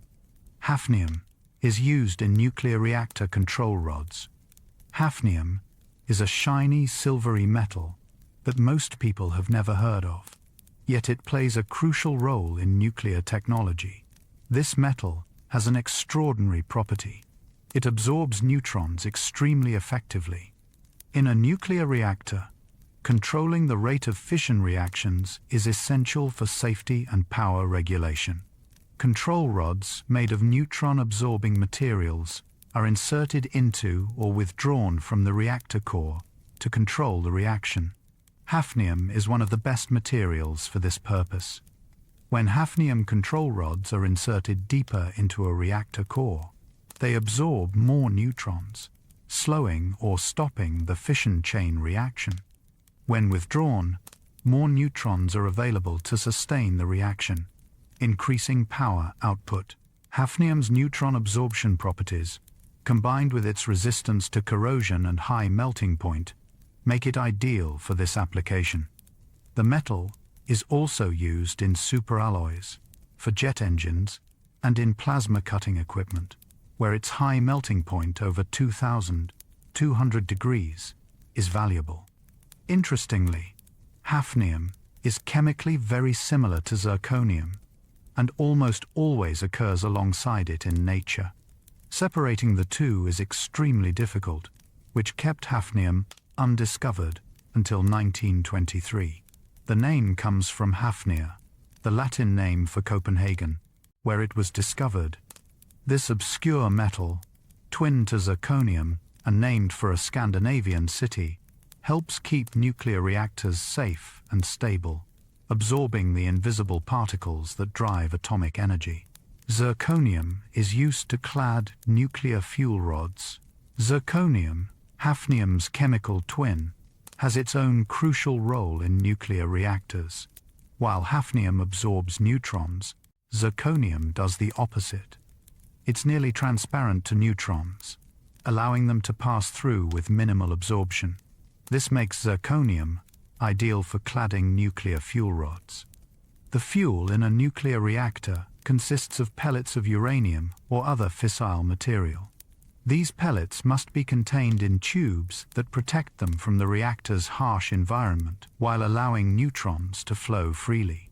Zirconium alloys, particularly zircaloy, meet these requirements perfectly. Zirconium is also highly resistant to corrosion in the high-temperature water that cools most reactors. It maintains its strength and integrity under extreme conditions. Essentially, zirconium forms the protective skin around nuclear fuel, invisible to the neutrons that must reach the fuel to sustain reactions. Beyond nuclear applications, zirconium is used in chemical processing equipment, where corrosion resistance is essential. Cubic zirconia, a synthesized crystal form of zirconium oxide, serves as an inexpensive diamond simulant in jewelry. These clear crystals can look remarkably like diamonds, though they lack diamond's hardness and thermal properties. Zirconium's name comes from the Persian word zargun, meaning gold-colored, referring to zircon gemstones.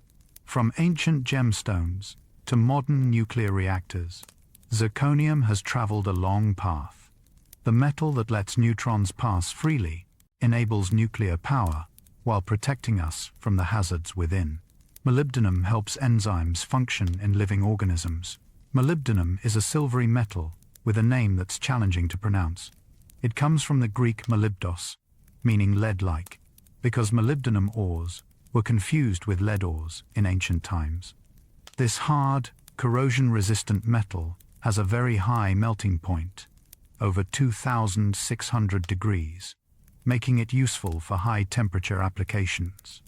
Molybdenum is primarily used as an alloying element in steel. Molybdenum steel is exceptionally strong and resistant to corrosion, used in pipelines, aircraft parts, and high-pressure vessels. The metal is also used in furnace components, as electrodes, and in various chemical catalysts. But molybdenum has a softer side. It's an essential trace element for nearly all forms of life. In living organisms, molybdenum is a cofactor in enzymes, proteins that catalyze biochemical reactions. Molybdenum-containing enzymes are involved in nitrogen fixation, allowing certain bacteria to convert atmospheric nitrogen into forms usable by plants. Other molybdenum enzymes help break down purines and sulfur-containing amino acids in animals. In humans, molybdenum deficiency is rare because we need such tiny amounts, only about 45 micrograms per day. but without it, certain metabolic processes would fail. It's found in foods like legumes, grains, and nuts. The fact that this tough, heat-resistant industrial metal is also essential for life reminds us how chemistry connects the inanimate and the living. The same element, strengthening steel pipes, also enables enzymes that keep cells functioning. Niobium makes steel stronger and is used in MRI magnets. Niobium, formerly called columbium, is a shiny gray metal with impressive superconducting properties. When cooled to very low temperatures, niobium loses all electrical resistance, becoming a perfect conductor. This property makes niobium essential for superconducting magnets, particularly those in MRI machines. Magnetic resonance imaging, or MRI, uses powerful magnetic fields to create detailed images of the inside of the human body. The magnets in MRI machines must generate extremely strong, stable fields. Superconducting electromagnets, made with niobium titanium alloy wire, can achieve this while consuming minimal power. Once current is established in a superconducting coil, it can flow indefinitely without energy input, as long as the coil remains cold. Liquid helium cools these magnets to just a few degrees above absolute zero. Niobium's superconductivity makes this possible. The metal is also used in particle accelerators, like the Large Hadron Collider, where superconducting niobium cavities accelerate particles to near light speed. Beyond superconductivity, niobium is added to steel in small amounts to increase strength and toughness. Niobium steel alloys are used in pipelines, automotive parts, and structural applications. The element is named after Niobe, a figure from Greek mythology, daughter of Tantalus. Since niobium and tantalum are chemically similar and occur together, naming them after father and daughter seemed fitting. From ancient myth to modern medicine, from particle physics to pipelines, niobium connects diverse fields. The metal that conducts electricity without resistance helps us see inside bodies and probe the nature of matter itself. Praseodymium creates strong, permanent magnets. The rare earth elements, a group including the lanthanides on the periodic table, have names that can be tongue twisters. Praseodymium is no exception. The name comes from Greek words meaning green twin, referring to its green salts. Praseodymium itself is a soft, silvery metal that tarnishes in air to a green oxide coating. While not a household name, praseodymium plays a role in one of modern technology's most important materials, neodymium magnets. These powerful permanent magnets, more properly called neodymium iron-boron magnets, actually contain praseodymium as well. The addition of praseodymium improves the magnet's performance at high temperatures. These rare earth magnets are the strongest type of permanent magnet commercially available. They're found in countless devices, the motors in electric vehicles, wind turbine generators, computer hard drives, headphones, and even the vibration motor in smartphones. Their strength allows devices to be smaller and more efficient. Praseodymium is also used in specialized glasses and ceramics.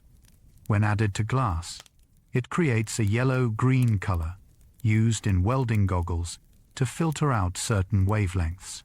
Praseodymium is used in carbon arc lights for film and television studios, creating a light that closely mimics sunlight. The metal is also part of the mish-metal alloy used in lighter flints, where its pyrophoric properties, meaning it sparks when scraped, create the familiar flame. From the magnets driving electric motors to the sparks lighting fires, praseodymium works quietly behind the scenes, a green twin supporting modern life. Samarium cobalt magnets work at higher temperatures than neodymium. While neodymium magnets are more widely known, samarium cobalt magnets hold their own important niche. These magnets made from alloys of samarium and cobalt, were actually developed before neodymium magnets. They are nearly as strong and have a significant advantage.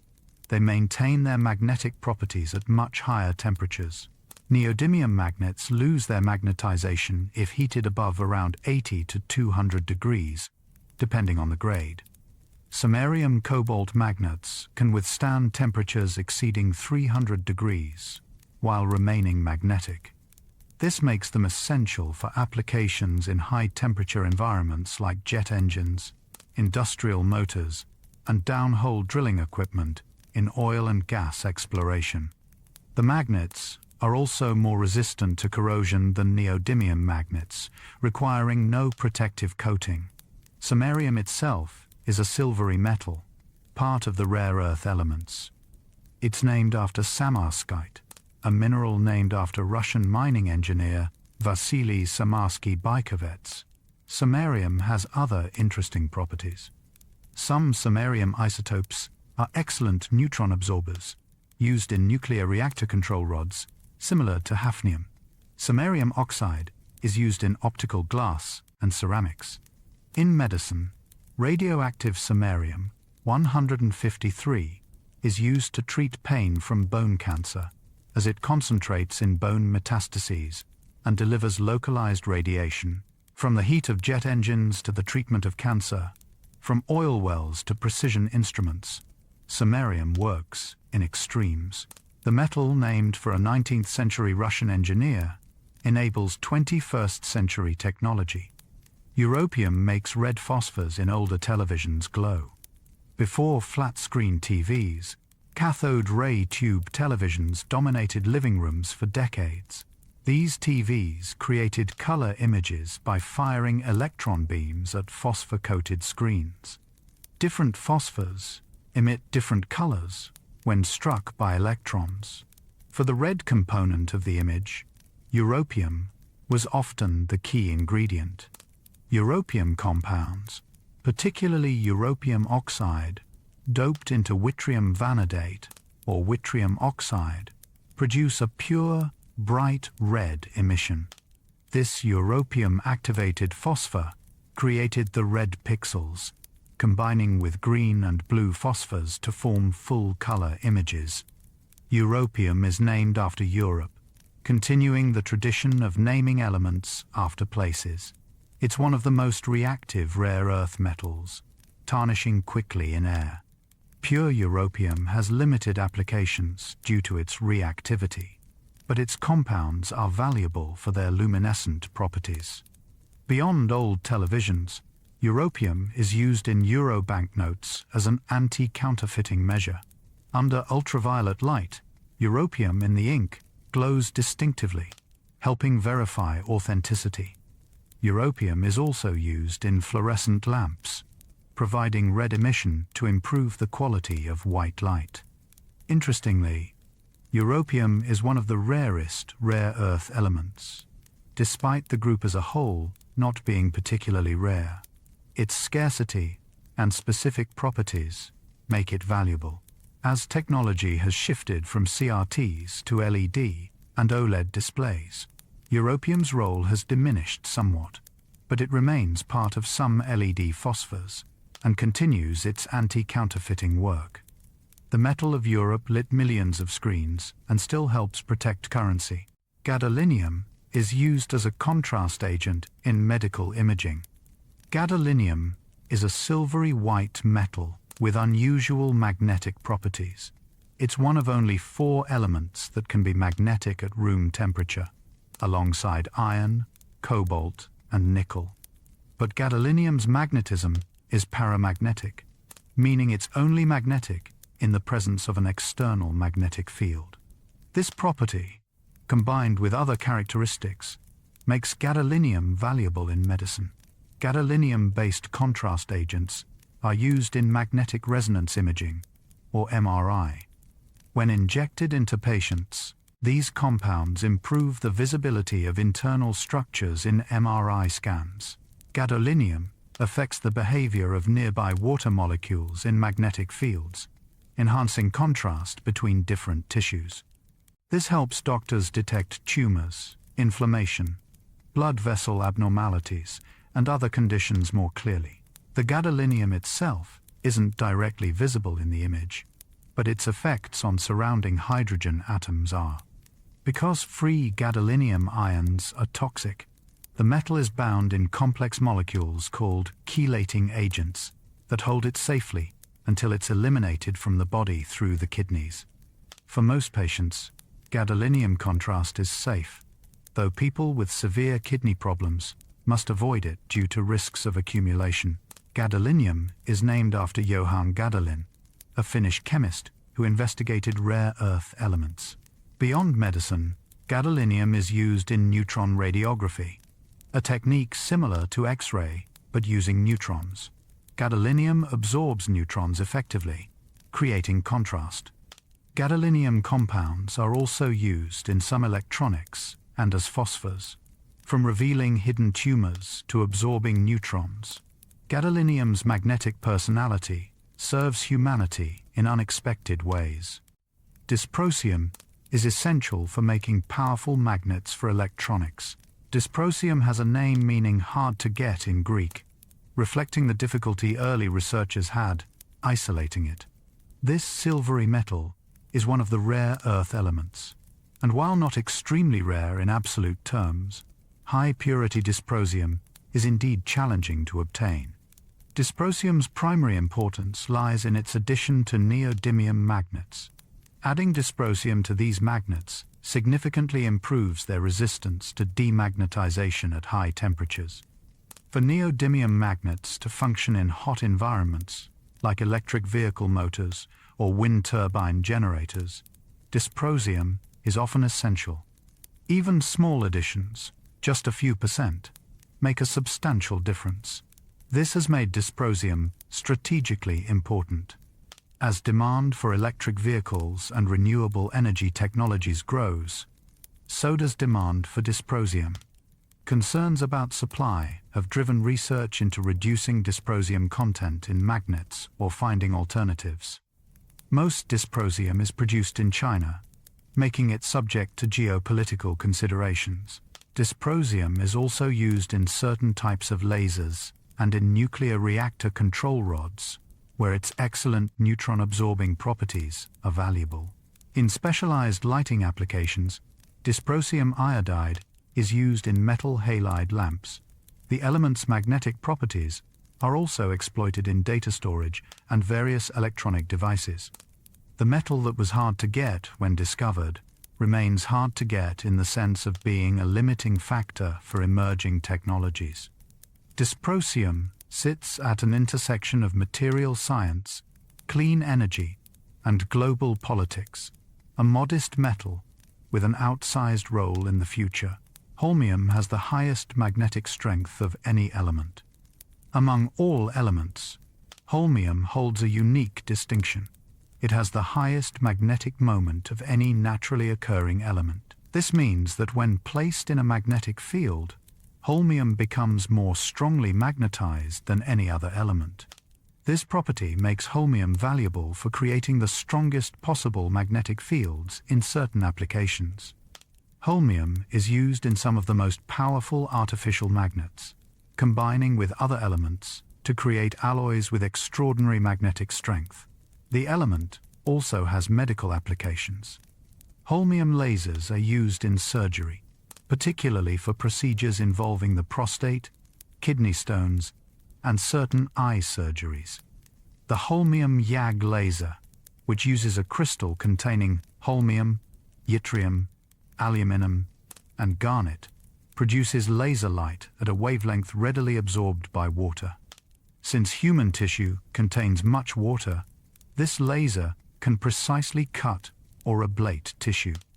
The laser's energy vaporizes the water in cells, effectively destroying targeted tissue while minimizing damage to surrounding areas. Holmium oxide has a distinctive yellow color and is used in cubic zirconia and glass to give yellow or red coloration. In nuclear reactors, holmium is used in control rods as a burnable poison, a material that absorbs neutrons initially but is gradually depleted. The element is named after Holmia, the Latin name for Stockholm, continuing the tradition of naming rare earth elements after places. From the strongest magnets to precise surgical lasers, holmium demonstrates that obscure elements can have focused, powerful applications. The most magnetic element serves both industry and medicine. Erbium is used in fiber optic communications. The internet, streaming services, phone calls, all depend on data transmitted as light through fiber optic cables. These hair-thin glass fibers carry information encoded in laser pulses across continents and under oceans. But light traveling through glass gradually weakens over distance, a problem called attenuation. For long-distance transmission, the signal must be amplified. This is where erbium enters the story. Erbium-doped fiber amplifiers, or EDFAs, revolutionized fiber optic communications in the late 20th century. These devices consist of optical fiber that contains erbium ions. When light at a specific wavelength around 1500 nanometers, commonly used in telecommunications, passes through erbium-doped fiber and is simultaneously illuminated by a pump laser, the erbium ions absorb energy from the pump and transfer it to the signal light, amplifying it. This amplification happens directly in the optical domain, without converting light to electrical signals and back. EDFAs enabled the high-speed, long-distance optical networks that underpin modern telecommunications. Erbium is a soft, silvery metal, part of the rare earth elements. Its name comes from Whitterby, the Swedish village that gave its name to several rare earth elements. Beyond telecommunications, erbium is used in lasers, particularly erbium-doped, solid-state lasers used in medicine and dentistry. Erbium lasers are valued for their precision in cutting tissue with minimal thermal damage. Erbium oxide gives a pink color to glass and is used in some sunglasses and photographic filters. The metal that carries our messages through glass fibers connects the world, invisible but indispensable. Thulium is the rarest and most expensive rare earth element. Even among the rare earth elements, thulium stands out for its scarcity. It is the least abundant of the rare earths that occur naturally, though even rare earths aren't particularly rare compared to elements like gold or platinum. Thulium is more common than either, but extracting and purifying it is challenging and expensive. The element was named after Thule, an ancient name for Scandinavia, continuing the geographic naming tradition. Thulium is a silvery metal that slowly tarnishes in air. Its scarcity means it has limited commercial applications, though its unique properties have found some uses. Thulium has been used in portable X-ray devices.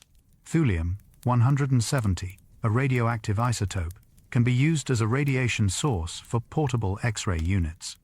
These are useful in medical and industrial applications where conventional X-ray machines are impractical. Thulium is also used in certain lasers, particularly thulium fiber lasers used in medical procedures and material processing. These lasers are efficient and produce wavelengths that are readily absorbed by tissue and other materials. Thulium has been used in euro banknotes as part of anti-counterfeiting measures, emitting a distinctive color under ultraviolet light. In research settings, thulium's magnetic and spectroscopic properties make it useful for studies in physics and chemistry. The rarest of the rare earths, thulium occupies a small niche. Its applications are specialized, its production limited. Yet even the rarest elements find their purposes, serving needs that more common materials cannot meet. Thulium reminds us that scarcity can create value in unexpected ways. Ytterbium is used in atomic clocks and laser technology. Ytterbium, yet another element named after the Swedish village of Ytterby, is a soft, malleable metal with several important modern applications. Like other rare earth elements, ytterbium is silvery when freshly cut, but tarnishes quickly in air. This element has found its way into some of the most precise measurement devices ever created: atomic clocks. Ytterbium-based atomic clocks are among the most accurate timekeeping devices known. These optical lattice clocks use laser-cooled ytterbium atoms trapped in an optical lattice formed by intersecting laser beams. By measuring the frequency of light absorbed or emitted by these atoms as they transition between energy levels, scientists can define time with extraordinary precision. These clocks are so accurate, they would lose less than a second over the age of the universe. Such precision might seem excessive, but it has practical implications. Better clocks improve GPS accuracy, enable better scientific experiments, and could one day help detect gravitational waves more effectively, or search for variations in fundamental constants. Ytterbium is also used in industrial lasers, particularly ytterbium-doped fiber lasers. These lasers are efficient, powerful, and reliable, used for cutting and welding metals in manufacturing. Ytterbium compounds are used in stainless steel, in certain medical treatments, and as catalysts in organic chemistry. The element has even been used in experimental earthquake prediction, as ytterbium alloys can detect minute changes in stress. From measuring time with unprecedented precision to cutting steel with light, ytterbium demonstrates versatility. The metal from ytterbium keeps pace with time itself. Lutetium is the last lanthanide, and very dense. Lutetium closes out the lanthanide series, the rare earth elements spanning from lanthanum to lutetium on the periodic table. It's the heaviest and hardest of the rare earths, with a density nearly as high as gold. The element's name comes from Lutetia, the ancient Roman name for Paris, as the discoverer worked in France. Lutetium is a silvery white metal that is relatively stable in air compared to other rare earths, though it still tarnishes slowly. For many years, lutetium was considered the least useful of the rare earth elements. Its scarcity and expense, combined with a lack of unique properties, meant few applications existed. However, modern technology has found uses for this once overlooked element. Lutetium is used in positron emission tomography, or PET scans. Lutetium oxyorthosilicate, or LSO, is a scintillator material used in PET detectors. When struck by gamma rays, it emits visible light that can be detected and used to create images. LSO's high density and fast response make it ideal for this application, helping doctors diagnose cancer and other conditions. Lutetium is also used in certain petroleum refining catalysts and in materials for LEDs. Lutetium aluminum garnet, or LUAG, is used as a host material for phosphors in white LEDs. Radioactive lutetium-177 is being investigated for cancer treatment, as it can be targeted to tumors and deliver localized radiation therapy. The last of the lanthanides, once thought least useful, has found its calling in medicine. Lutetium helps us see inside bodies and may help treat the diseases it reveals. Scandium makes aluminum alloys lighter and stronger. Scandium is the lightest rare earth element, though its classification as a rare earth is sometimes debated since it's not a lanthanide. Regardless of categorization, scandium is notable for its effects on aluminum alloys. Adding small amounts of scandium to aluminum, typically less than 1%, creates alloys with remarkable properties. Scandium aluminum alloys are significantly stronger than regular aluminum while remaining light. The scandium refines the grain structure of the aluminum, making it more resistant to cracking and more easily welded. These properties make scandium aluminum alloys attractive for aerospace applications. Some high-performance aircraft use scandium aluminum components where weight savings and strength are both critical. Scandium aluminum alloys are also used in sporting goods, high-end bicycle frames, baseball bats, and other equipment benefit from the material's lightweight and durability. The element has been used in metal halide lamps, producing light with good color rendering properties. Scandium iodide lamps are used in film and television production, where accurate color reproduction is important. Despite these valuable applications, scandium remains one of the more expensive rare earth elements. It's actually reasonably abundant in Earth's crust, more common than lead, but it's widely dispersed rather than concentrated in easily mined deposits. Extracting scandium economically remains challenging. Most scandium is obtained as a byproduct from other mining operations. The element is named after Scandinavia, continuing the tradition of honoring places in element names. Scandium's potential to create better aluminum alloys means research continues into more efficient extraction methods. The light metal from Scandinavia makes our materials lighter still. Platinum resists corrosion better than almost any metal. Platinum's resistance to corrosion is legendary. This silvery white metal can withstand exposure to most acids, including the fearsome aqua regia that dissolves gold. Only a few extremely aggressive chemical environments can attack platinum.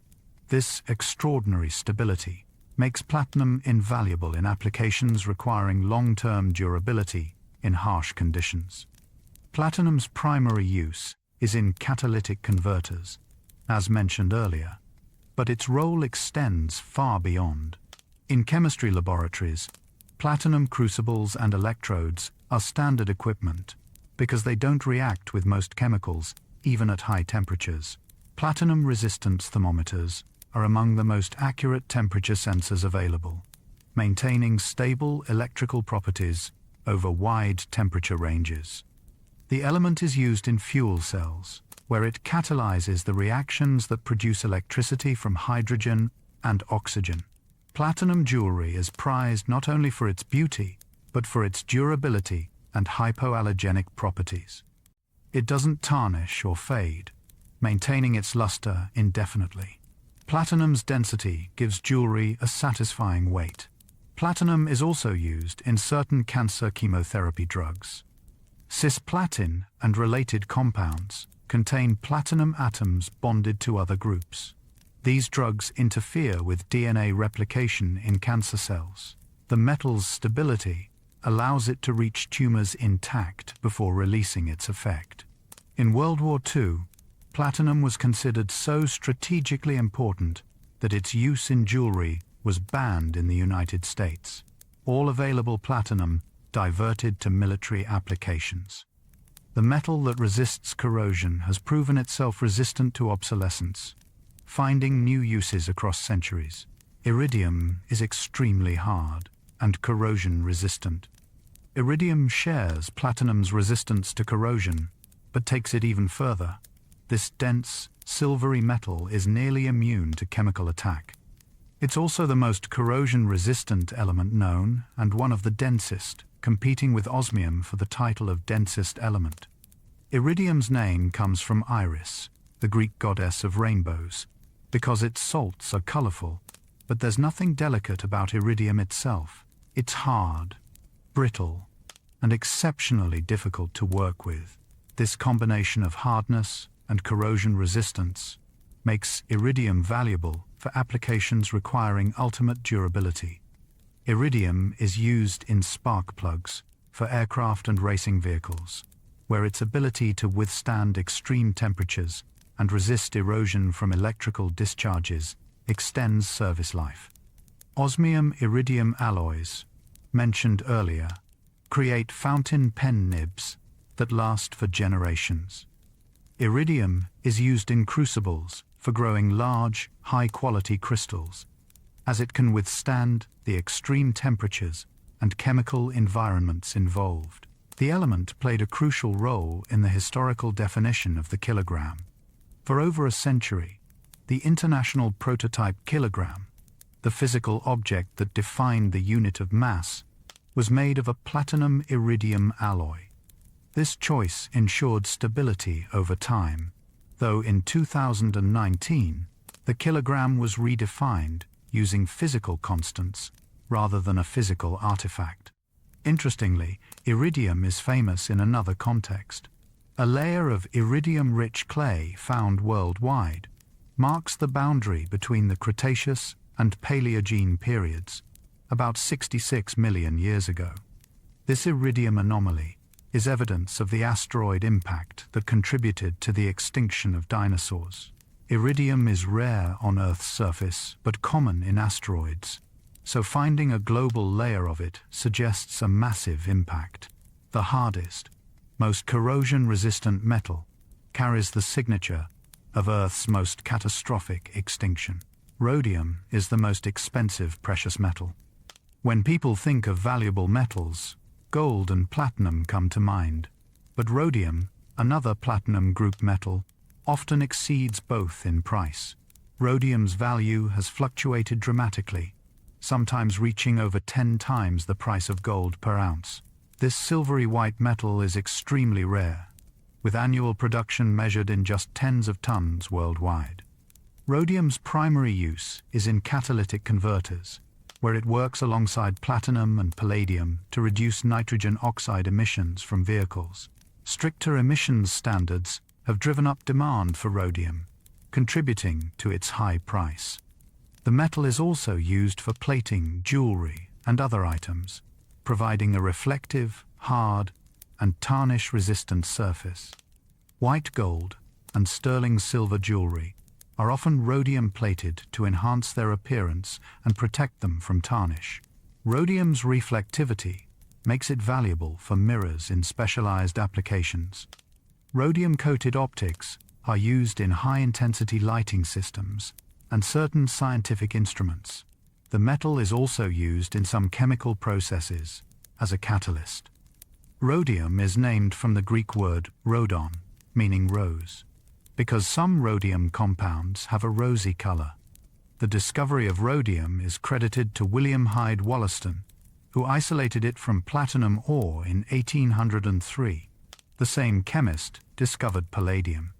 Today, rhodium's rarity and essential role in emissions control keep it among the most valuable materials on Earth. The rose-colored compounds led to a metal worth its weight many times over in gold, a treasure hidden in plain sight in every catalytic converter. Ruthenium may be used in future computer chips. Ruthenium is a hard, silvery metal from the platinum group. Its name comes from Ruthenia, the Latin word for Russia, where the ore from which it was first isolated was found.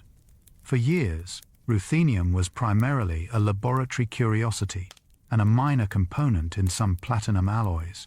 But modern technology is giving ruthenium new importance, particularly in electronics. As computer chips become smaller and more complex, the materials used in them must meet increasingly demanding requirements. Copper, the traditional material for connecting transistors on chips, faces limitations as features shrink. Copper atoms can migrate, causing short circuits and reliability issues. Ruthenium is being explored as a potential replacement or complement to copper in advanced chips.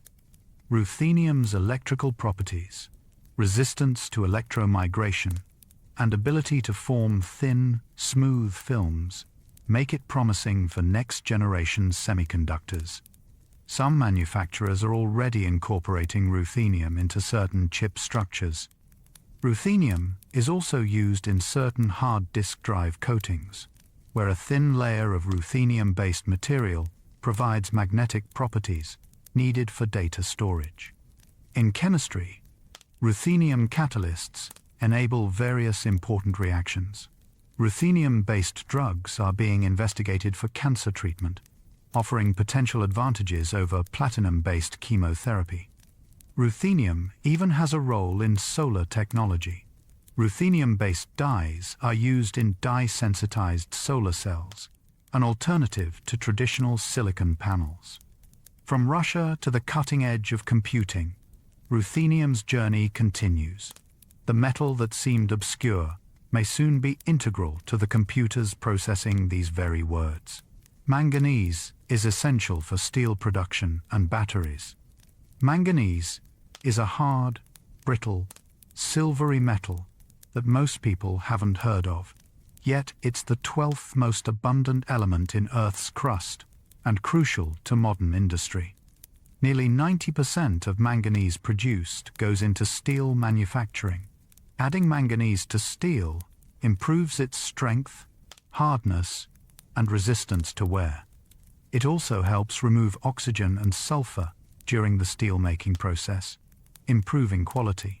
Almost all steel contains at least a small amount of manganese. High manganese steels, containing around 10 to 14% manganese, are incredibly tough and work-hardening, meaning they become harder when subjected to impact or stress. These steels are used in demanding applications like railroad switches, rock crushers, and armor plating. Beyond metallurgy, manganese is essential for living organisms. The element is a cofactor in several crucial enzymes. In plants, manganese is vital for photosynthesis, helping split water molecules to release oxygen. Manganese deficiency in crops can significantly reduce yields. In humans, manganese is needed for bone formation, blood clotting, and reducing inflammation. The metal also plays a growing role in energy storage. Alkaline batteries, the standard disposable batteries in many devices, use manganese dioxide in their cathodes. Rechargeable lithium-ion batteries increasingly use lithium manganese oxide or other manganese-containing cathodes. These materials are cheaper and potentially safer than some alternatives. As battery technology evolves, manganese's role is expanding. The unsung metal in every piece of steel may become equally essential in the batteries powering our electric future. From construction beams to the cells in our devices, manganese shapes our world. Cobalt is critical for rechargeable lithium-ion batteries. Cobalt has appeared earlier in our story for its beautiful blue pigments, but its modern importance lies largely in batteries. Most lithium-ion batteries, the rechargeable power sources in smartphones, laptops, and electric vehicles, contain cobalt in their cathodes. Lithium cobalt oxide was one of the first commercially successful cathode materials for lithium-ion batteries. It offers high energy density, meaning batteries can store substantial energy in a compact, lightweight package. For portable devices, this property is invaluable. As electric vehicles have grown more common, demand for cobalt has surged. A single electric vehicle battery can contain several kilograms of cobalt. However, cobalt presents challenges. It's relatively expensive, and much of the world's supply comes from the Democratic Republic of Congo, where mining conditions and ethical practices have raised concerns. Child labor and unsafe working conditions in some cobalt mines have prompted calls for responsible sourcing and certification. These challenges have driven research into reducing or eliminating cobalt from batteries. Some newer battery chemistries use less cobalt or substitute other materials like manganese and nickel. Tesla and other manufacturers have announced efforts to develop cobalt-free batteries. Despite these efforts, cobalt remains central to current battery technology. The same metal that created brilliant blues in ancient pottery now powers modern mobility. From pigments to power, cobalt's journey reflects changing technological needs. The element that once colored glass now electrifies transportation, carrying both promise and ethical complexity into the future. Selenium is a metalloid used in photocells and glass. Selenium occupies an interesting position between metals and non-metals. Classified as a metalloid, it can exist in several forms or allotropes. Gray selenium, the most stable form, has a metallic appearance and some metallic properties. though it's a poor conductor compared to true metals. Red selenium is a powder that looks nothing like metal. This chameleon element was named after Selene, the Greek goddess of the moon, as a companion to tellurium, named after Earth. Selenium's most famous property is its photoconductivity. In darkness, selenium is a poor conductor of electricity, but when light strikes it, its conductivity increases dramatically. This property led to selenium's use in early photocells, light meters, and photocopiers. Though largely replaced by silicon in modern devices, selenium played a crucial historical role in developing photoelectric technology. Selenium is also used in glassmaking. Adding selenium to glass can create a pink or red color, or it can be used to decolorize glass, counteracting the greenish tint from iron impurities. Selenium is essential for living organisms in trace amounts. It's a component of certain enzymes with antioxidant functions. Brazil nuts are particularly rich in selenium. However, the line between sufficient and toxic is narrow. Too much selenium causes selenosis, with symptoms including hair loss, nail brittleness, and neurological problems. In electronics, selenium rectifiers were once common, converting alternating current to direct current. Though obsolete now, millions of these devices powered equipment for decades. From copying documents to coloring glass, from nutrition to early electronics, selenium's diverse roles reflect its dual nature, neither fully metal nor fully non-metal, but something in between. Tellurium makes steel and copper more machinable. Tellurium is another metalloid, similar to selenium but heavier and rarer. Its name comes from the Latin tellus, meaning earth. Tellurium has a silvery appearance when pure, though it often appears as a dark grey powder. This element is one of the rarest stable elements in Earth's crust, about as scarce as platinum. Despite its scarcity, tellurium has important applications. One of tellurium's primary uses is improving the machinability of metals.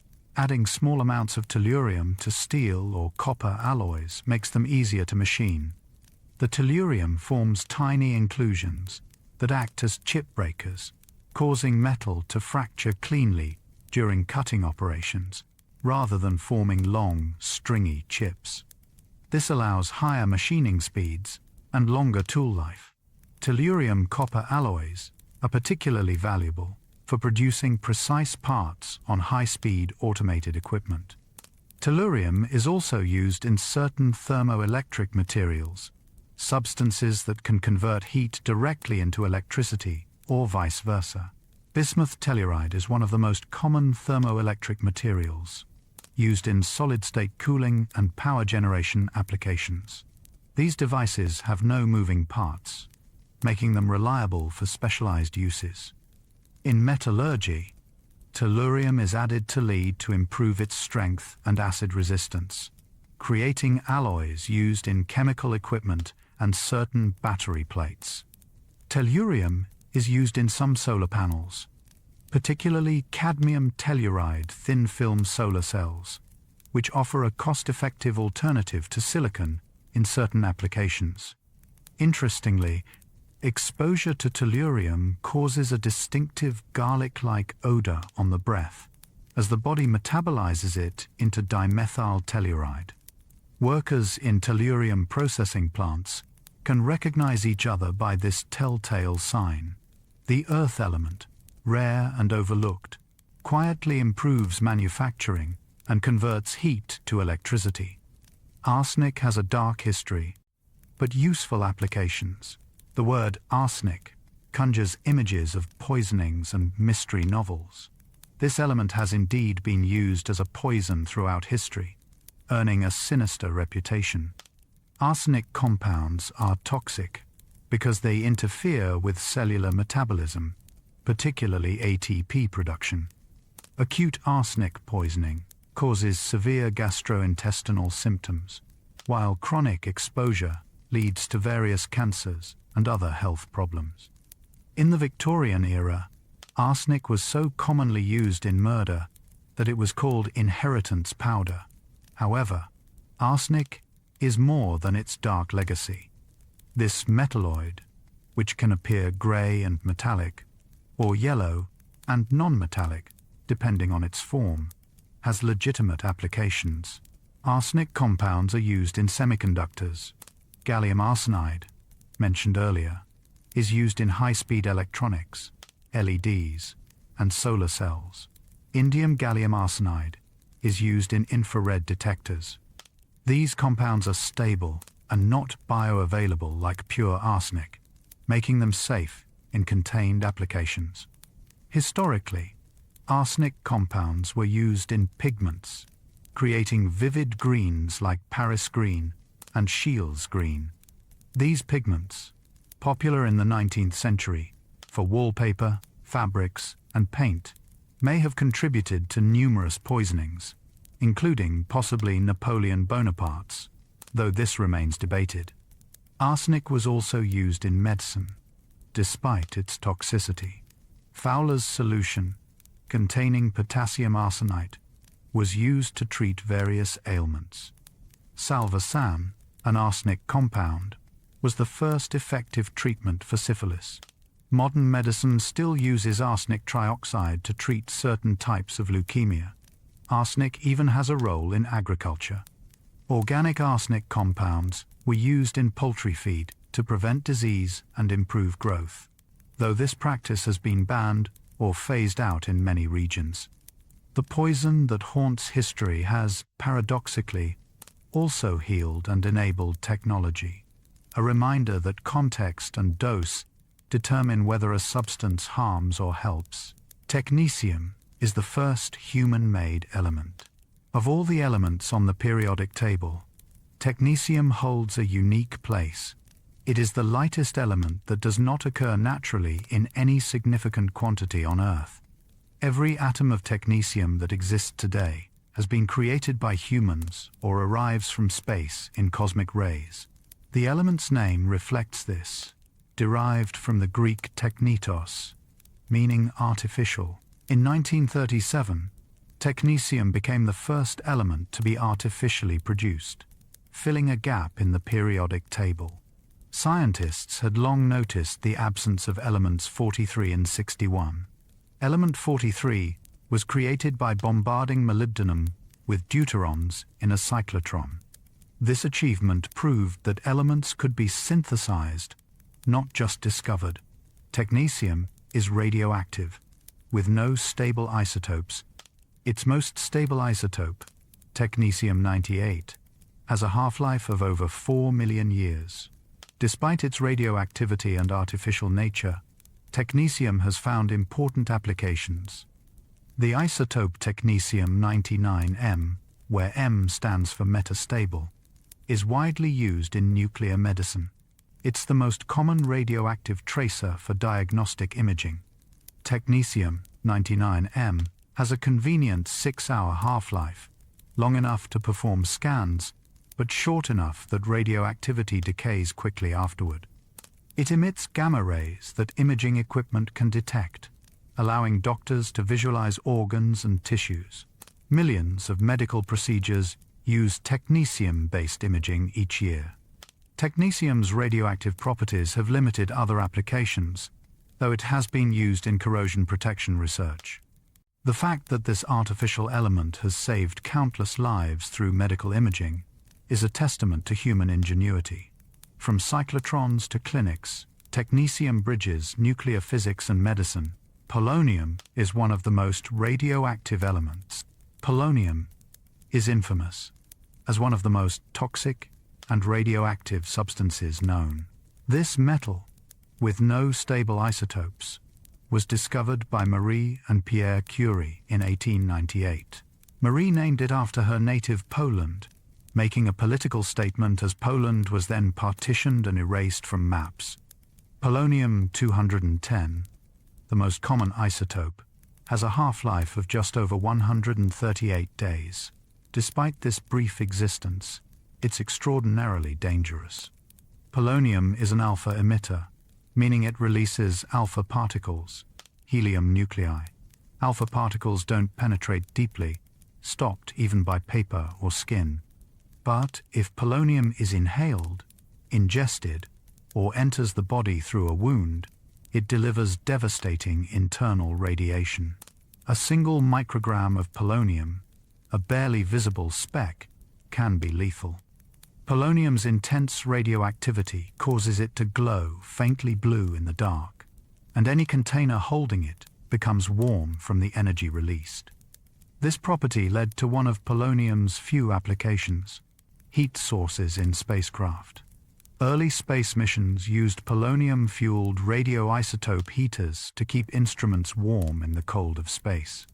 However, the short half-life means the material must be constantly replenished, limiting practicality. Polonium gained notoriety in 2006 when it was used to poison former Russian spy Alexander Litvinenko in London. The assassination highlighted polonium's extreme toxicity and the sophistication required to obtain and handle it. Beyond murder and mayhem, polonium has limited uses in anti-static devices and as initiators in some nuclear weapons. The element named for a vanished nation carries death in microscopic doses, a reminder of radioactivity's terrible power. Francium is the most unstable naturally occurring element. At the bottom of the first column of the periodic table, below cesium, lies francium. This metal is extraordinarily rare and incredibly unstable. Francium is the most unstable element that occurs naturally, with its longest-lived isotope, francium-223, having a half-life of just 22 minutes. Most isotopes decay in less than a second. This extreme instability means that at any given time, only about 20 to 30 grams of francium exist in the entire Earth's crust. It forms as a radioactive decay product of actinium and itself decays almost immediately into other elements. Francium has never been isolated in visible quantities. The metal's properties are mostly theoretical, inferred from its position on the periodic table and from studying atoms in gas phase. It's predicted to be highly reactive, even more so than cesium. If enough francium could be gathered, which is impossible due to its decay, it would react explosively with water and probably with air. The heat from its own radioactive decay would likely vaporize any sample. Francium was discovered in 1939 by Marguerite Perry in France, and she named it after her homeland. Because of its scarcity and instability, francium has no applications beyond research. Scientists have studied individual francium atoms to understand atomic structure and test theories in physics. The element serves as a reminder that not all matter is stable or long-lived. Francium, the phantom metal, exists only fleetingly, a temporary arrangement of protons, neutrons, and electrons that dissolves almost as soon as it forms. Even in nature's variety, some combinations are too unstable to endure. Calcium is the most abundant metal in the human body. When we think of metals in our bodies, we might imagine trace amounts, barely measurable quantities serving obscure functions. But calcium defies this expectation. This soft, silvery, alkaline earth metal is the fifth most abundant element in the human body and the most abundant metal. An average adult human contains about 1 to 1.2 kilograms of calcium, with more than 99% of it in bones and teeth. Calcium provides the structural rigidity that allows us to stand, move, and protect our internal organs. Bones are essentially calcium phosphate crystals embedded in a protein matrix. This combination creates a material that's both strong and slightly flexible. Teeth, which must withstand tremendous forces during chewing, are similarly composed of calcium-based minerals, primarily hydroxyapatite. But the remaining 1% of calcium, dissolved in blood and other fluids, is equally vital. Calcium ions are essential for muscle contraction, including the heart. They play a crucial role in nerve signal transmission, allowing your brain to communicate with your body. Calcium is necessary for blood clotting, preventing excessive bleeding from injuries. It's involved in cellular signaling, helping cells respond to their environment. Despite its importance, the body cannot produce calcium. We must obtain it through diet, from sources like dairy products, leafy greens, and fortified foods. If dietary calcium is insufficient, the body extracts it from bones, weakening them over time. This is why calcium deficiency, especially during growth periods or aging, can lead to osteoporosis and fractures. Pure calcium metal is reactive, tarnishing quickly in air and reacting with water.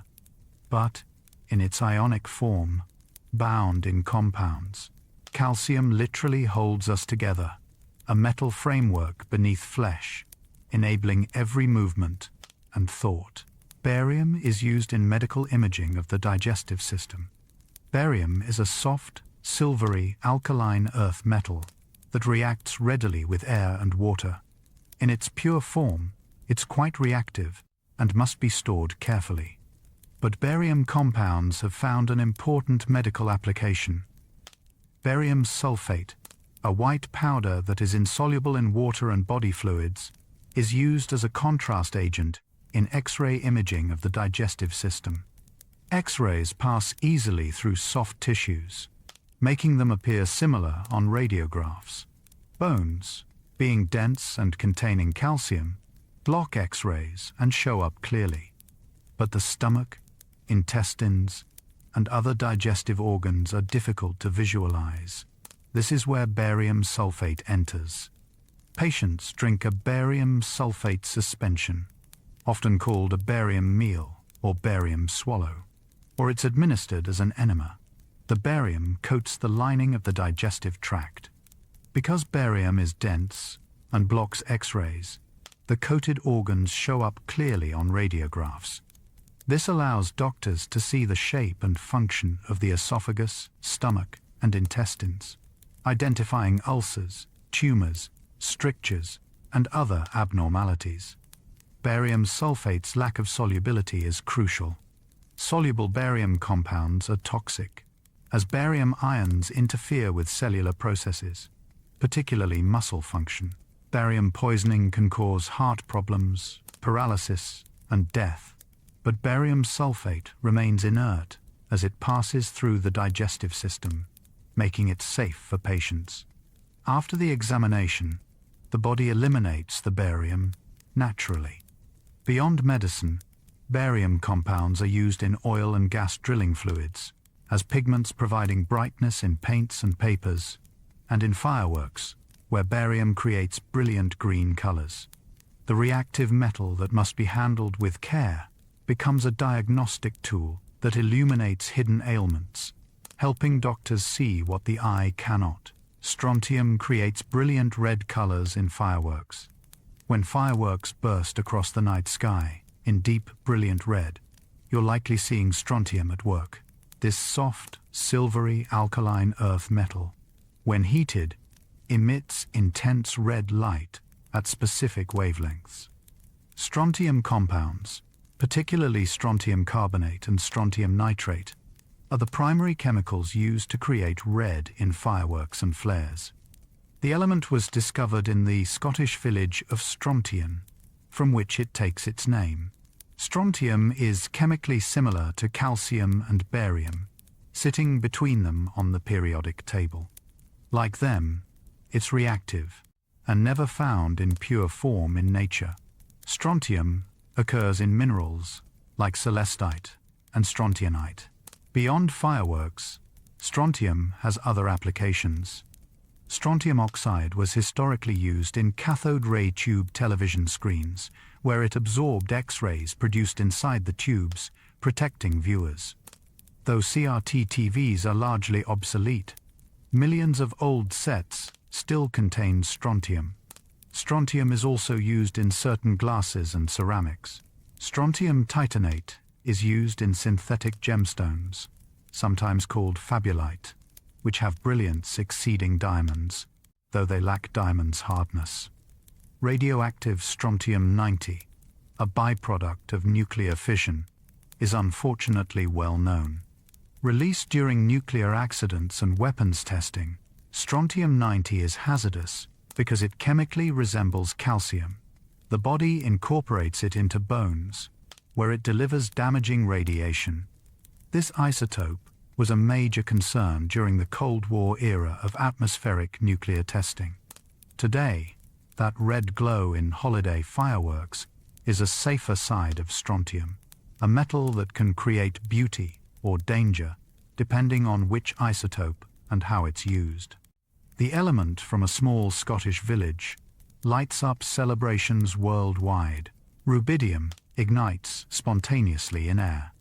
Rubidium sits below potassium in the alkali metal column, and like its relatives, it's highly reactive.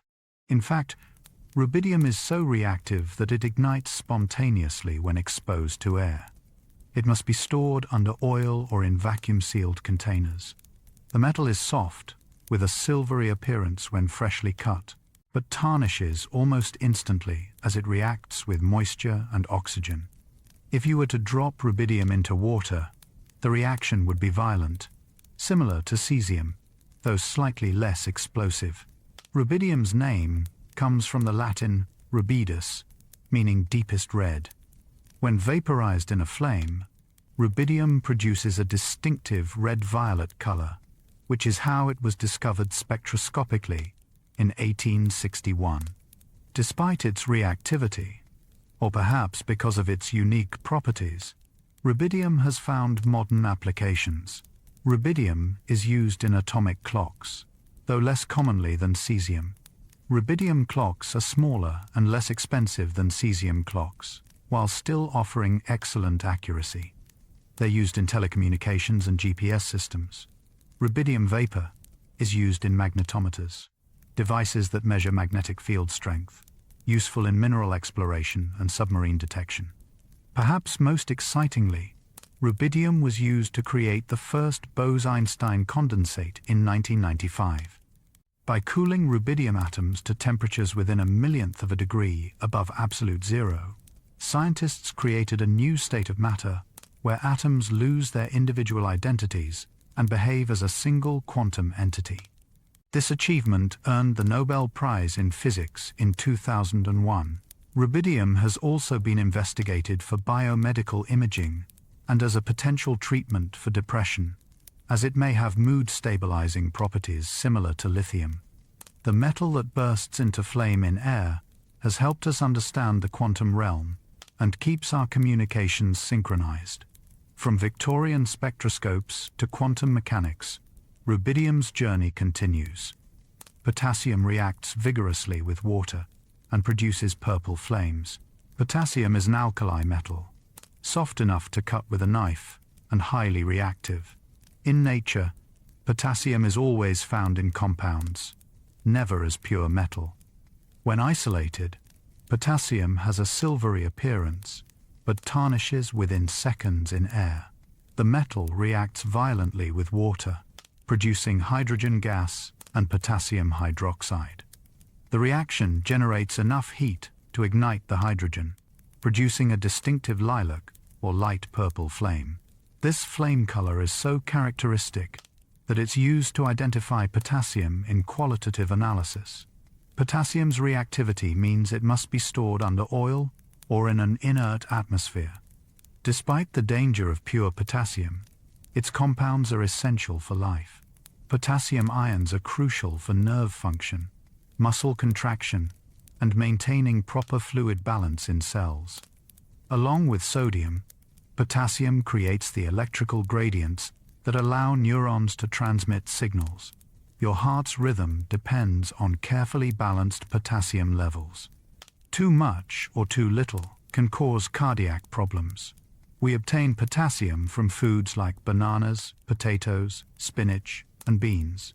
Potassium compounds have many uses. Potassium chloride is used as a fertilizer, providing an essential nutrient for plant growth. It's also used as a salt substitute for people limiting sodium intake. Potassium carbonate, or potash, is used in glass making, soap production, and various chemical processes. Potassium nitrate is a component of gunpowder and some fertilizers. Historically, potash was so valuable that it drove exploration and trade. The element's name comes from potash, which was extracted from wood ashes in large pots. From the purple flames of its reaction to the electrical signals in our nerves, potassium connects chemistry and biology. The metal that explodes in water is essential for the water-based life within us. Every metal has a unique crystalline structure.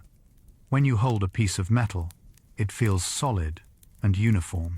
But at the atomic level, metals are highly organized. The atoms arrange themselves in repeating three-dimensional patterns called crystal lattices. Each metal adopts a specific structure, or sometimes multiple structures depending on temperature and pressure. These atomic arrangements determine many of the metal's properties. Iron, for example, exists in different crystal structures at different temperatures. At room temperature, it adopts a body-centered cubic structure, where atoms sit at the corners of a cube with one atom at the center. When heated above about 900 degrees, iron transforms to a face-centered cubic structure, with atoms at the cube corners and centers of each face. This transformation affects iron's magnetic properties and its ability to dissolve carbon, which is crucial for steel production. Copper, silver, and gold all share the face-centered cubic structure, contributing to their similar ductility and conductivity. Zinc and magnesium adopt hexagonal, close-packed structures, where atoms are arranged in tightly packed hexagonal layers. This structure makes these metals more prone to specific types of deformation.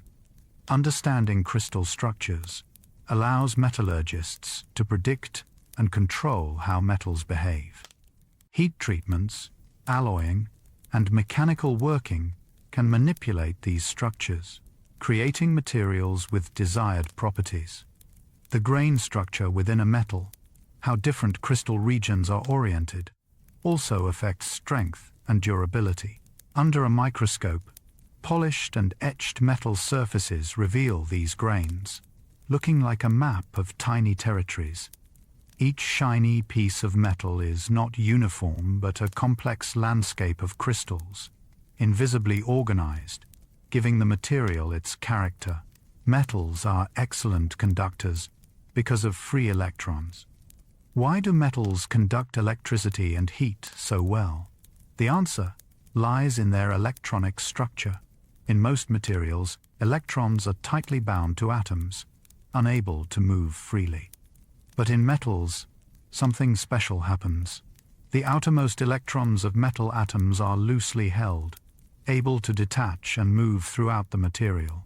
These are called conduction electrons, or free electrons. They form what's sometimes described as an electron sea, surrounding the positively charged metal ions. When you apply an electrical voltage across a metal, these free electrons drift toward the positive terminal, creating an electrical current.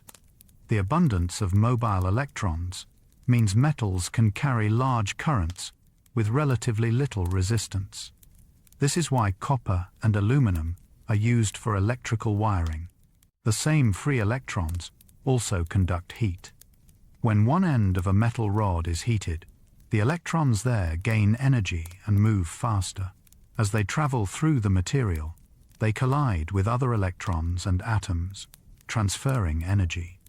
This allows heat to spread quickly through metals, much faster than in non-metallic materials where heat must be transferred through slower molecular vibrations. Different metals conduct with different efficiency. Silver is the best electrical conductor, followed closely by copper, gold, and aluminum. Factors like crystal structure, purity, and temperature affect conductivity. As temperature increases, atoms vibrate more, scattering electrons and increasing resistance. This is why superconductors, which have zero resistance, only work at very low temperatures. The mobile electrons that make metals shiny also make them conductive. It's all connected through the unique way metals hold their electrons, loosely enough to share, tightly enough to remain solid. Alloys combine metals to create superior properties. Pure metals have useful properties, but often they can be improved. Combining two or more metals creates an alloy, a material with characteristics different from any of its components. Humanity has been creating alloys for millennia, often by accident. Bronze, the copper-tin alloy mentioned earlier, was perhaps the first deliberate alloy, launching an entire age of civilization. Steel, iron alloyed with carbon and sometimes other elements, transformed construction and manufacturing. Stainless steel adds chromium for corrosion resistance. Adding small amounts of other metals creates specialized steels for every conceivable application. Aluminum alloys combine aluminum with copper, magnesium, manganese, silicon, or other elements. Pure aluminum is soft and weak. Alloyed aluminum can be strong, hard, and still lightweight, suitable for aircraft and vehicles. Brass and bronze offer variations on copper, each with distinct properties. Superalloys, complex combinations designed for extreme conditions, can withstand temperatures and stresses that would destroy pure metals. Nickel-based superalloys power jet engines, operating at temperatures where the metal glows red yet maintains strength. The science of creating alloys involves understanding how different atoms interact when mixed. Some elements dissolve into each other, creating solid solutions. Others form distinct phases, separate structures within the material. Heat treatment can change these internal structures, further modifying properties. The proportions matter. Adding 1% of an element might have little effect, while 5% could transform the material. It's a subtle art backed by rigorous science. Every metal object around you is likely an alloy, carefully formulated. The steel in buildings, the aluminum in beverage cans, the gold in jewelry, all are mixtures, perfected through centuries of experimentation. Purity, it turns out, is often less useful than thoughtful combination. Shape memory alloys remember their original form. Some alloys have a seemingly magical property. Deform them, twist them into a new shape, and they spring back to their original form when heated or when the stress is removed. These are shape memory alloys, or SMAs, and they have unique applications. The most common shape memory alloy is nitinol, an alloy of nickel and titanium. Nitinol can be bent or stretched significantly. Then, when heated above a certain temperature, it returns to its preset shape.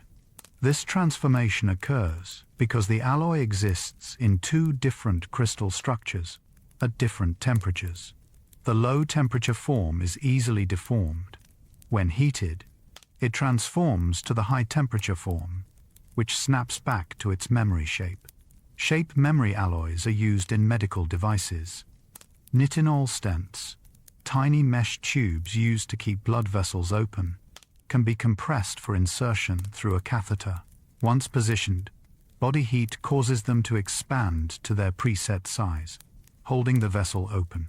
Orthodontic braces use nitinol wires that exert constant, gentle pressure as they try to return to their original shape, gradually moving teeth.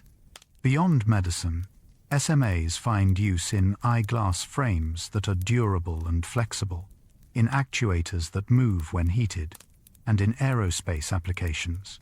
Some concepts explore using shape memory alloys in adaptive aircraft wings that change shape in flight.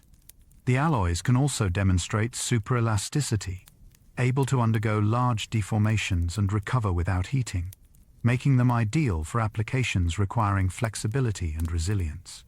These metals that remember offer a glimpse of responsive materials that can adapt and react, blurring the line between passive material and active component. Some metals become superconductors at very low temperatures. In 1911, Dutch physicist Heike Kamerlingh-Ons made a startling discovery. When he cooled mercury to just 4 degrees above absolute zero, its electrical resistance vanished completely. Current flowing through the mercury continued indefinitely without any applied voltage. This was superconductivity, one of the most remarkable phenomena in physics. Many metals and alloys become superconductors at sufficiently low temperatures, though the transition temperature varies. For most elemental metals, superconductivity requires temperatures below about 10 degrees above absolute zero, achievable only with liquid helium.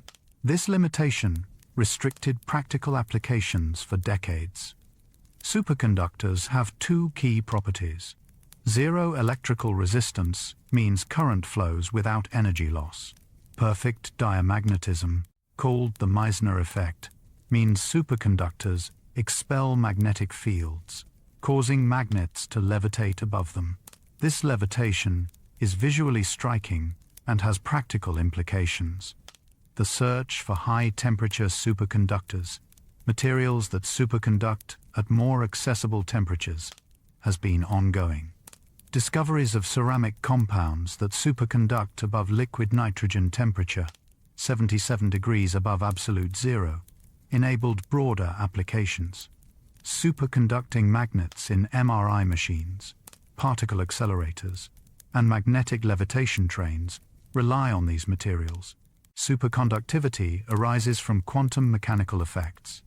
At low temperatures, electrons in the material pair up and move cooperatively, no longer scattering off impurities or vibrations that normally create resistance. This electron pairing allows the resistance-free current flow. Research continues into room temperature superconductors. In 2020, a material was reported to superconduct at 15 degrees centigrade, but only under extremely high pressure, limiting practicality. The quest for a room temperature, ambient pressure superconductor continues, a material that could revolutionize power transmission, computing, and countless technologies. Metals at the edge of cold reveal quantum secrets, holding the potential to transform our electric world. Liquid metals beyond mercury exist. Mercury's status as the only liquid metal at room temperature was mentioned earlier, but other metals can exist as liquids at slightly elevated temperatures. Gallium, as we discussed, melts just below body temperature, but several elements and alloys form liquids at relatively low temperatures. Cesium melts at about 28 degrees, though its reactivity makes liquid cesium impractical and dangerous. Rubidium melts at 39 degrees. Francium would presumably be liquid around room temperature, if enough could be gathered, but its radioactivity and scarcity prevent any such experiment. Certain alloys combine metals to create liquids at room temperature or below. Gallinstan, an alloy of gallium, indium, and tin, remains liquid down to about -19 degrees. It's used as a non-toxic alternative to mercury in thermometers and some scientific applications. Field's metal, an alloy of bismuth, indium, and tin, melts at 62 degrees and is used in safety devices like fire sprinklers. Wood's metal, containing bismuth, lead, tin, and cadmium, melts around 70 degrees and was historically used for making molds and in metallurgy. These low-melting alloys, sometimes called fusible alloys, have unique applications. They can serve as coolants in experimental setups, as heat-sensitive triggers, or as temporary supports in metal casting that can be melted away after use. Liquid metal research extends to more exotic concepts. Liquid metal batteries, using molten metals as electrodes, are being developed for grid-scale energy storage. The high conductivity and fluidity of liquid metals enable designs impossible with solid electrodes. The boundary between solid and liquid in metals is more fluid than we might expect, with temperature, pressure, and composition determining the state. Metals can be transparent when made thin enough. We think of metals as opaque, reflecting light rather than transmitting it. But at nanoscale thicknesses, metals can become transparent. Thin films of gold, silver, or other metals, just a few nanometers thick, allow light to pass through while still conducting electricity. This property is used in touchscreens, smart windows, and solar cells. The transparent conducting layer on smartphone screens, often indium tin oxide mentioned earlier, could potentially be replaced with ultra-thin metal films in some applications. The transparency of thin metal films seems paradoxical. Metals are opaque because free electrons absorb photons. But when metal layers are thin enough, typically less than 10 nanometers, their optical properties change. Some light passes through rather than being absorbed or reflected. The exact transparency depends on the metal, the thickness, and the wavelength of light. Gold films transmit more light at longer wavelengths, appearing greenish-blue in transmitted light. Silver transmits across a broader range.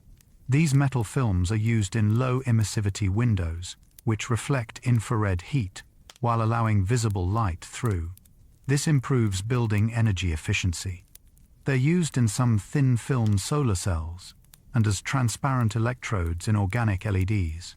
Research into two-dimensional metals, materials just one atom thick, explores even more extreme thinness. Metallic nanosheets could combine conductivity with transparency and flexibility, enabling new electronic devices. The idea of seeing through metal challenges our intuitions, but at the nanoscale, materials behave differently. Properties we consider fundamental, like opacity, can vanish or transform, revealing that what a material is depends on scale and structure as much as composition. Metal foams combine strength with lightness. Take a metal, fill it with bubbles, and you have a metal foam. These materials, also called cellular metals, consist of metal structures with gas-filled pores. They can be surprisingly light, sometimes lighter than water, while maintaining significant strength and stiffness. Aluminum foam is the most common, but foams can be made from various metals and alloys. Metal foams are created by different methods. One involves mixing gas-producing particles into molten metal. As the mixture solidifies, trapped gas creates bubbles. Another method uses hollow ceramic spheres embedded in metal. Yet another starts with a polymer foam template coated with metal, then removes the polymer, leaving a hollow metal skeleton. The resulting materials have unique properties. They're excellent at absorbing impact energy, crushing progressively rather than failing catastrophically. This makes them ideal for vehicle crumple zones and protective packaging. They dampen vibrations and sound effectively. Their high surface area relative to weight is useful for heat exchangers. Metal foams are also used in lightweight structures, providing stiffness without excessive weight. Some medical implants use titanium foam, as bone can grow into the porous structure, integrating the implant with natural bone. The porosity can be tuned from less than 50% up to 98% air, allowing customization for specific applications. Metal foams represent a different approach to materials design. Instead of treating materials as uniform solids, engineers create internal structures that optimize properties. The result is materials that seem to defy expectations, metals that float, cushion, and breathe. Metals can be amorphous without crystalline order. Nearly all metals are crystalline, their atoms arranged in orderly repeating patterns. But under certain conditions, metals can solidify into amorphous structures, lacking long-range atomic order. These are called metallic glasses, or amorphous metals. Creating amorphous metals requires cooling molten metal so rapidly that atoms don't have time to organize into crystals.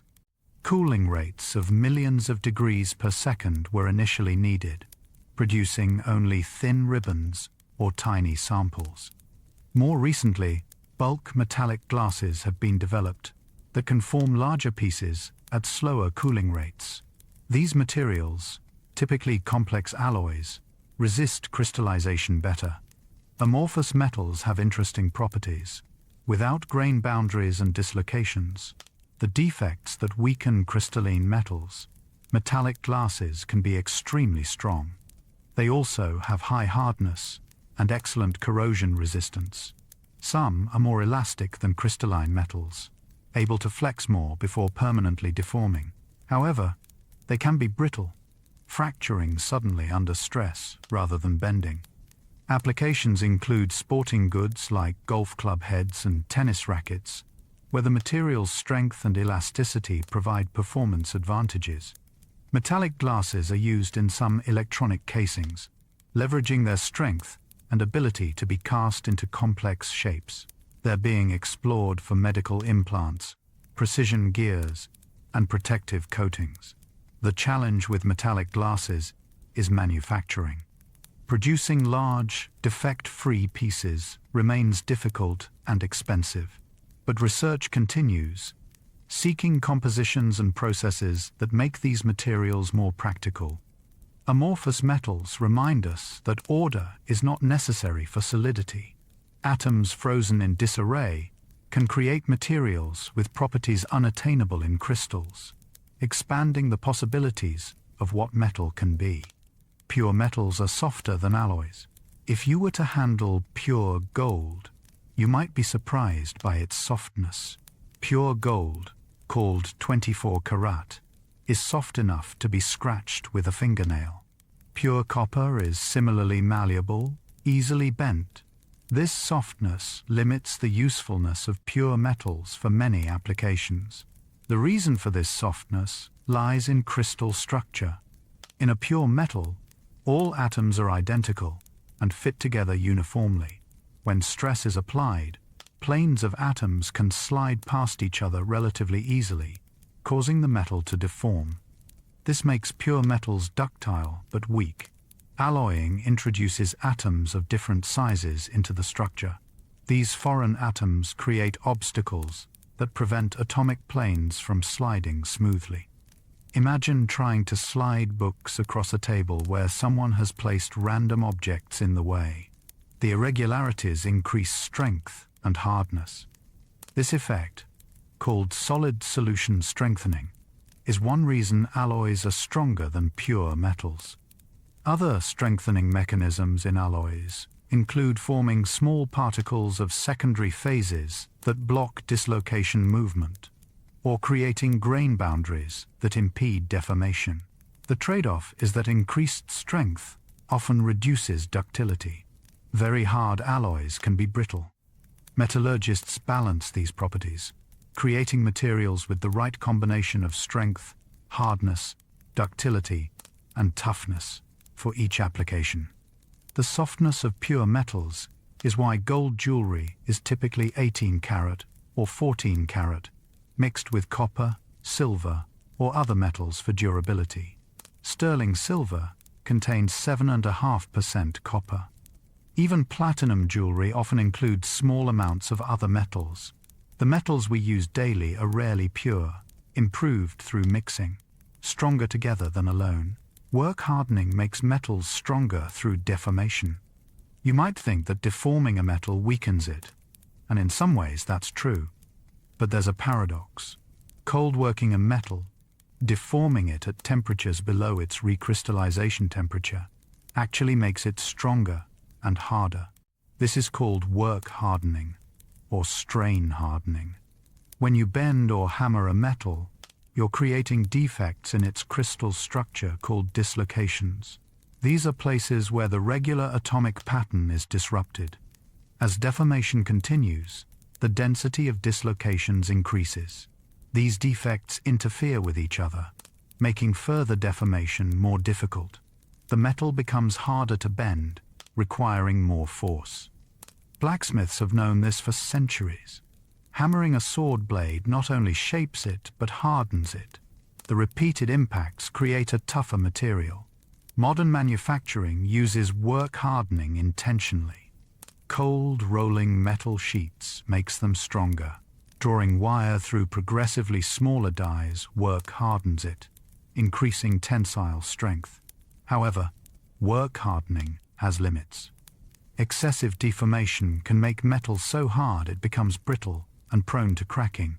Moreover, the metal accumulates internal stresses.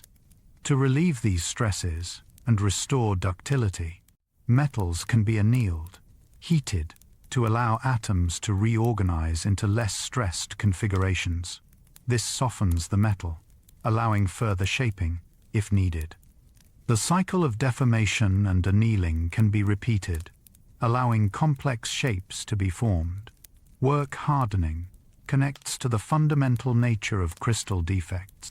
Controlling these defects through mechanical processing, heat treatment, and alloying allows us to tailor metal properties.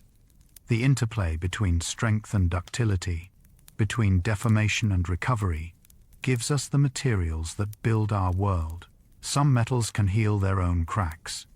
The idea of self-healing materials sounds like science fiction, but researchers have developed metals with limited self-repair capabilities. These materials can heal small cracks and damage, extending their lifespan and improving safety. One approach uses embedded healing agents.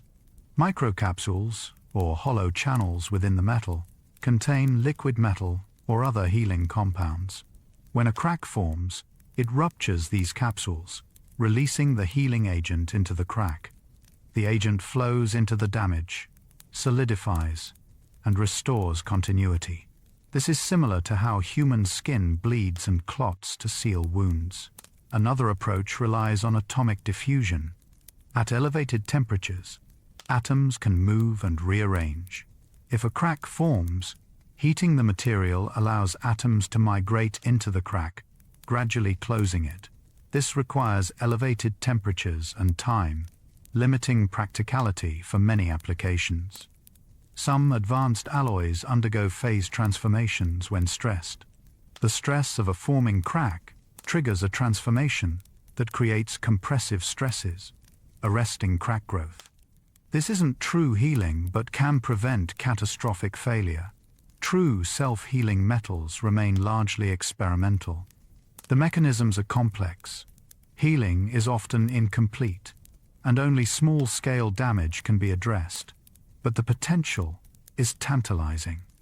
Imagine aircraft structures that repair minor cracks automatically, or bridges that heal stress fractures before they become dangerous. Research continues, inspired by biological systems that routinely repair damage. Nature's self-healing materials, from skin to bone, demonstrate what's possible. Achieving similar capabilities in metals requires understanding and controlling processes at atomic scales. Each advance brings us closer to materials that don't just endure, but actively maintain themselves, adapting to damage rather than succumbing to it. The universe produces new metals in stellar explosions. The metals around us, the iron in our blood, the calcium in our bones, the gold in jewelry, did not exist at the universe's beginning. The Big Bang created hydrogen, helium, and traces of lithium, but no heavier elements. Everything else was forged in stars. Main sequence stars, like our Sun, fuse hydrogen into helium in their cores. Larger stars, once they exhaust hydrogen, begin fusing helium into carbon and oxygen. More massive stars continue this process, fusing progressively heavier elements: neon, magnesium, silicon, sulfur, and finally iron. But fusion beyond iron doesn't release energy. It consumes it. This halts the process.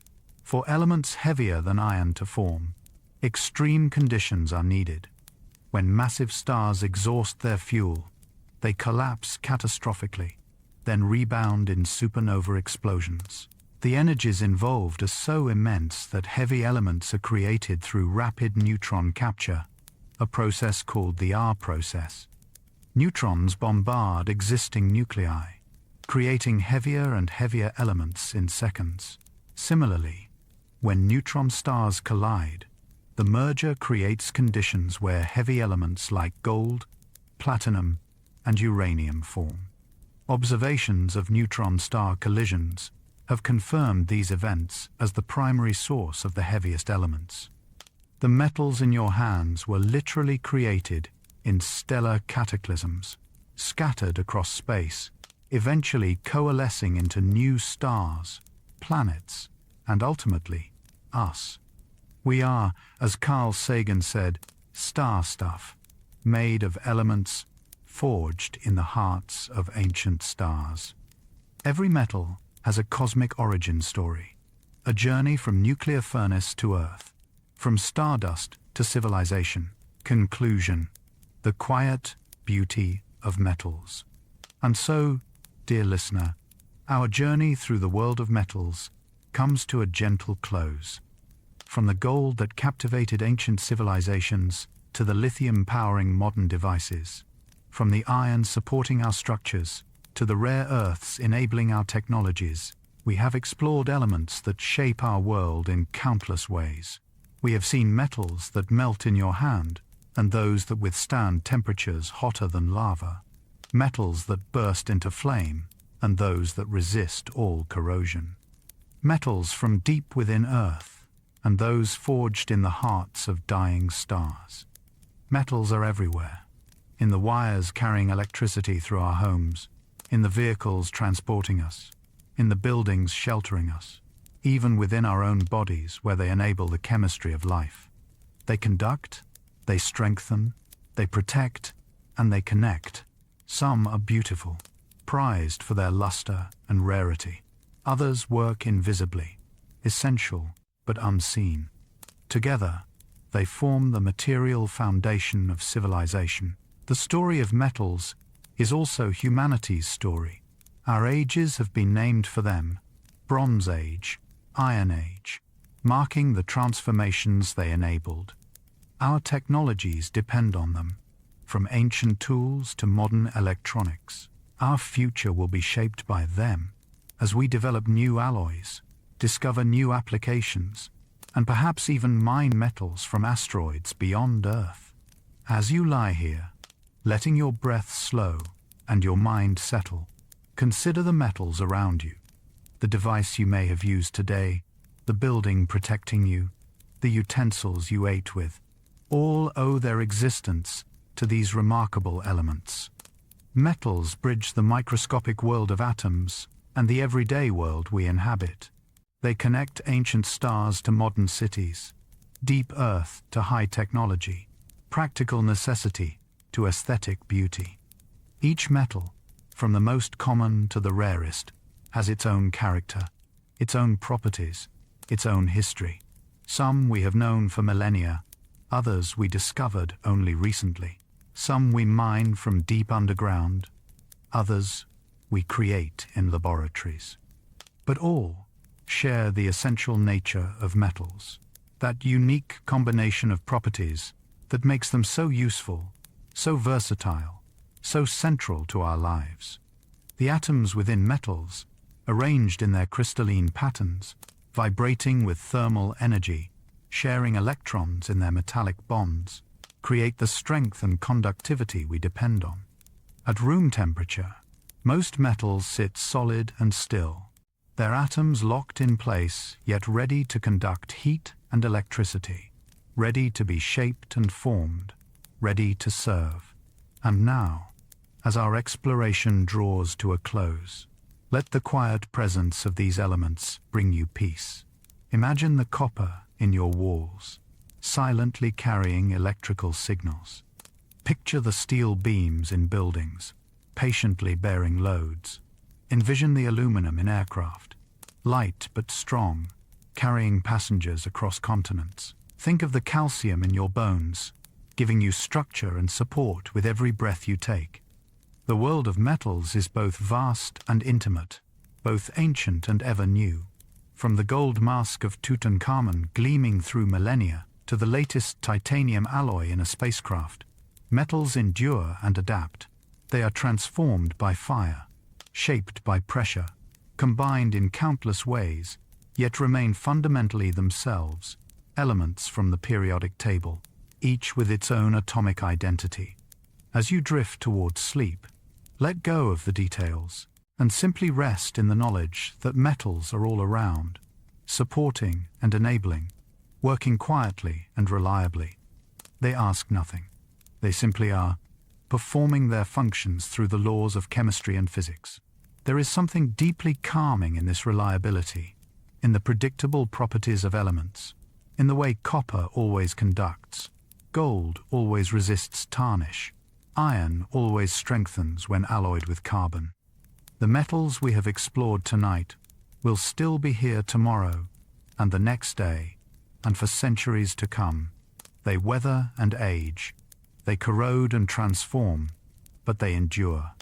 The same elements that formed in stars billions of years ago cycle through our civilization, used and reused, melted and reformed, serving generation after generation.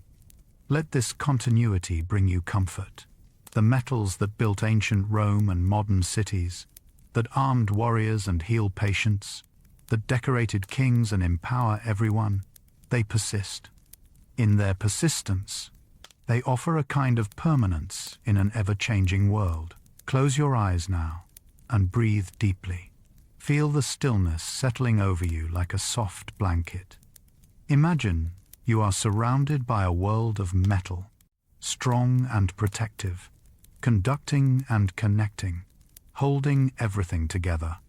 The framework of civilization, the foundation of technology, the scaffold of progress, all made of metals that were once stardust, once part of ancient stars, now part of Earth, now part of our lives. Each breath you take brings in oxygen that will bind with iron in your blood. Each heartbeat pumps calcium through your body. Every thought requires sodium and potassium flowing across nerve cells. You are not separate from metals, but part of the same story, built from the same elements, connected through chemistry and physics to the universe itself. Rest now in this connection. Let the knowledge of metals, their properties and purposes, their histories and futures, fade into the background. What remains is simply the quiet presence of matter itself, arranged in ways both beautiful and useful, waiting patiently through the night. Metals do not sleep, do not dream, do not rest. They simply exist, atoms bonded together, electrons flowing freely, ready to serve when called upon. There is peace in this constancy, in the reliable nature of elements. As you surrender to sleep, you join a different kind of constancy, the rhythm of rest and waking, the cycle of consciousness and dreams. The metals will be here when you wake, unchanged, steadfast, ready for another day of bearing weight, conducting current, forming structures, enabling life. They will continue their ancient work, connecting past to future, supporting the present, making possible all that we do. Drift now into that peaceful place where thoughts dissolve and awareness fades. Let the story of metals become a distant memory, a collection of facts and figures that held your attention but now release you to sleep. The journey has been long and full of wonders, but every journey must end, at least for now. Breathe in deeply, breathe out slowly. Feel your body heavy and relaxed, supported by materials that include metals processed and shaped, by beds with steel springs or aluminum frames, in rooms with copper wiring and steel reinforcements. You are held by the work of metals, as humanity has been held for thousands of years. And so we close this chapter, this exploration of elements that glitter and conduct, that strengthen and resist, that enable and endure. May the quiet constancy of metals bring you to a place of deep rest and peaceful dreams. If your eyes are still open, you may now close them. If your mind is still active, you may now let it settle. The metals of the world will keep their vigil while you sleep, working silently, reliably, eternally. Good night, rest well, and let the metallic world around you hold you safely until morning comes. Sleep now.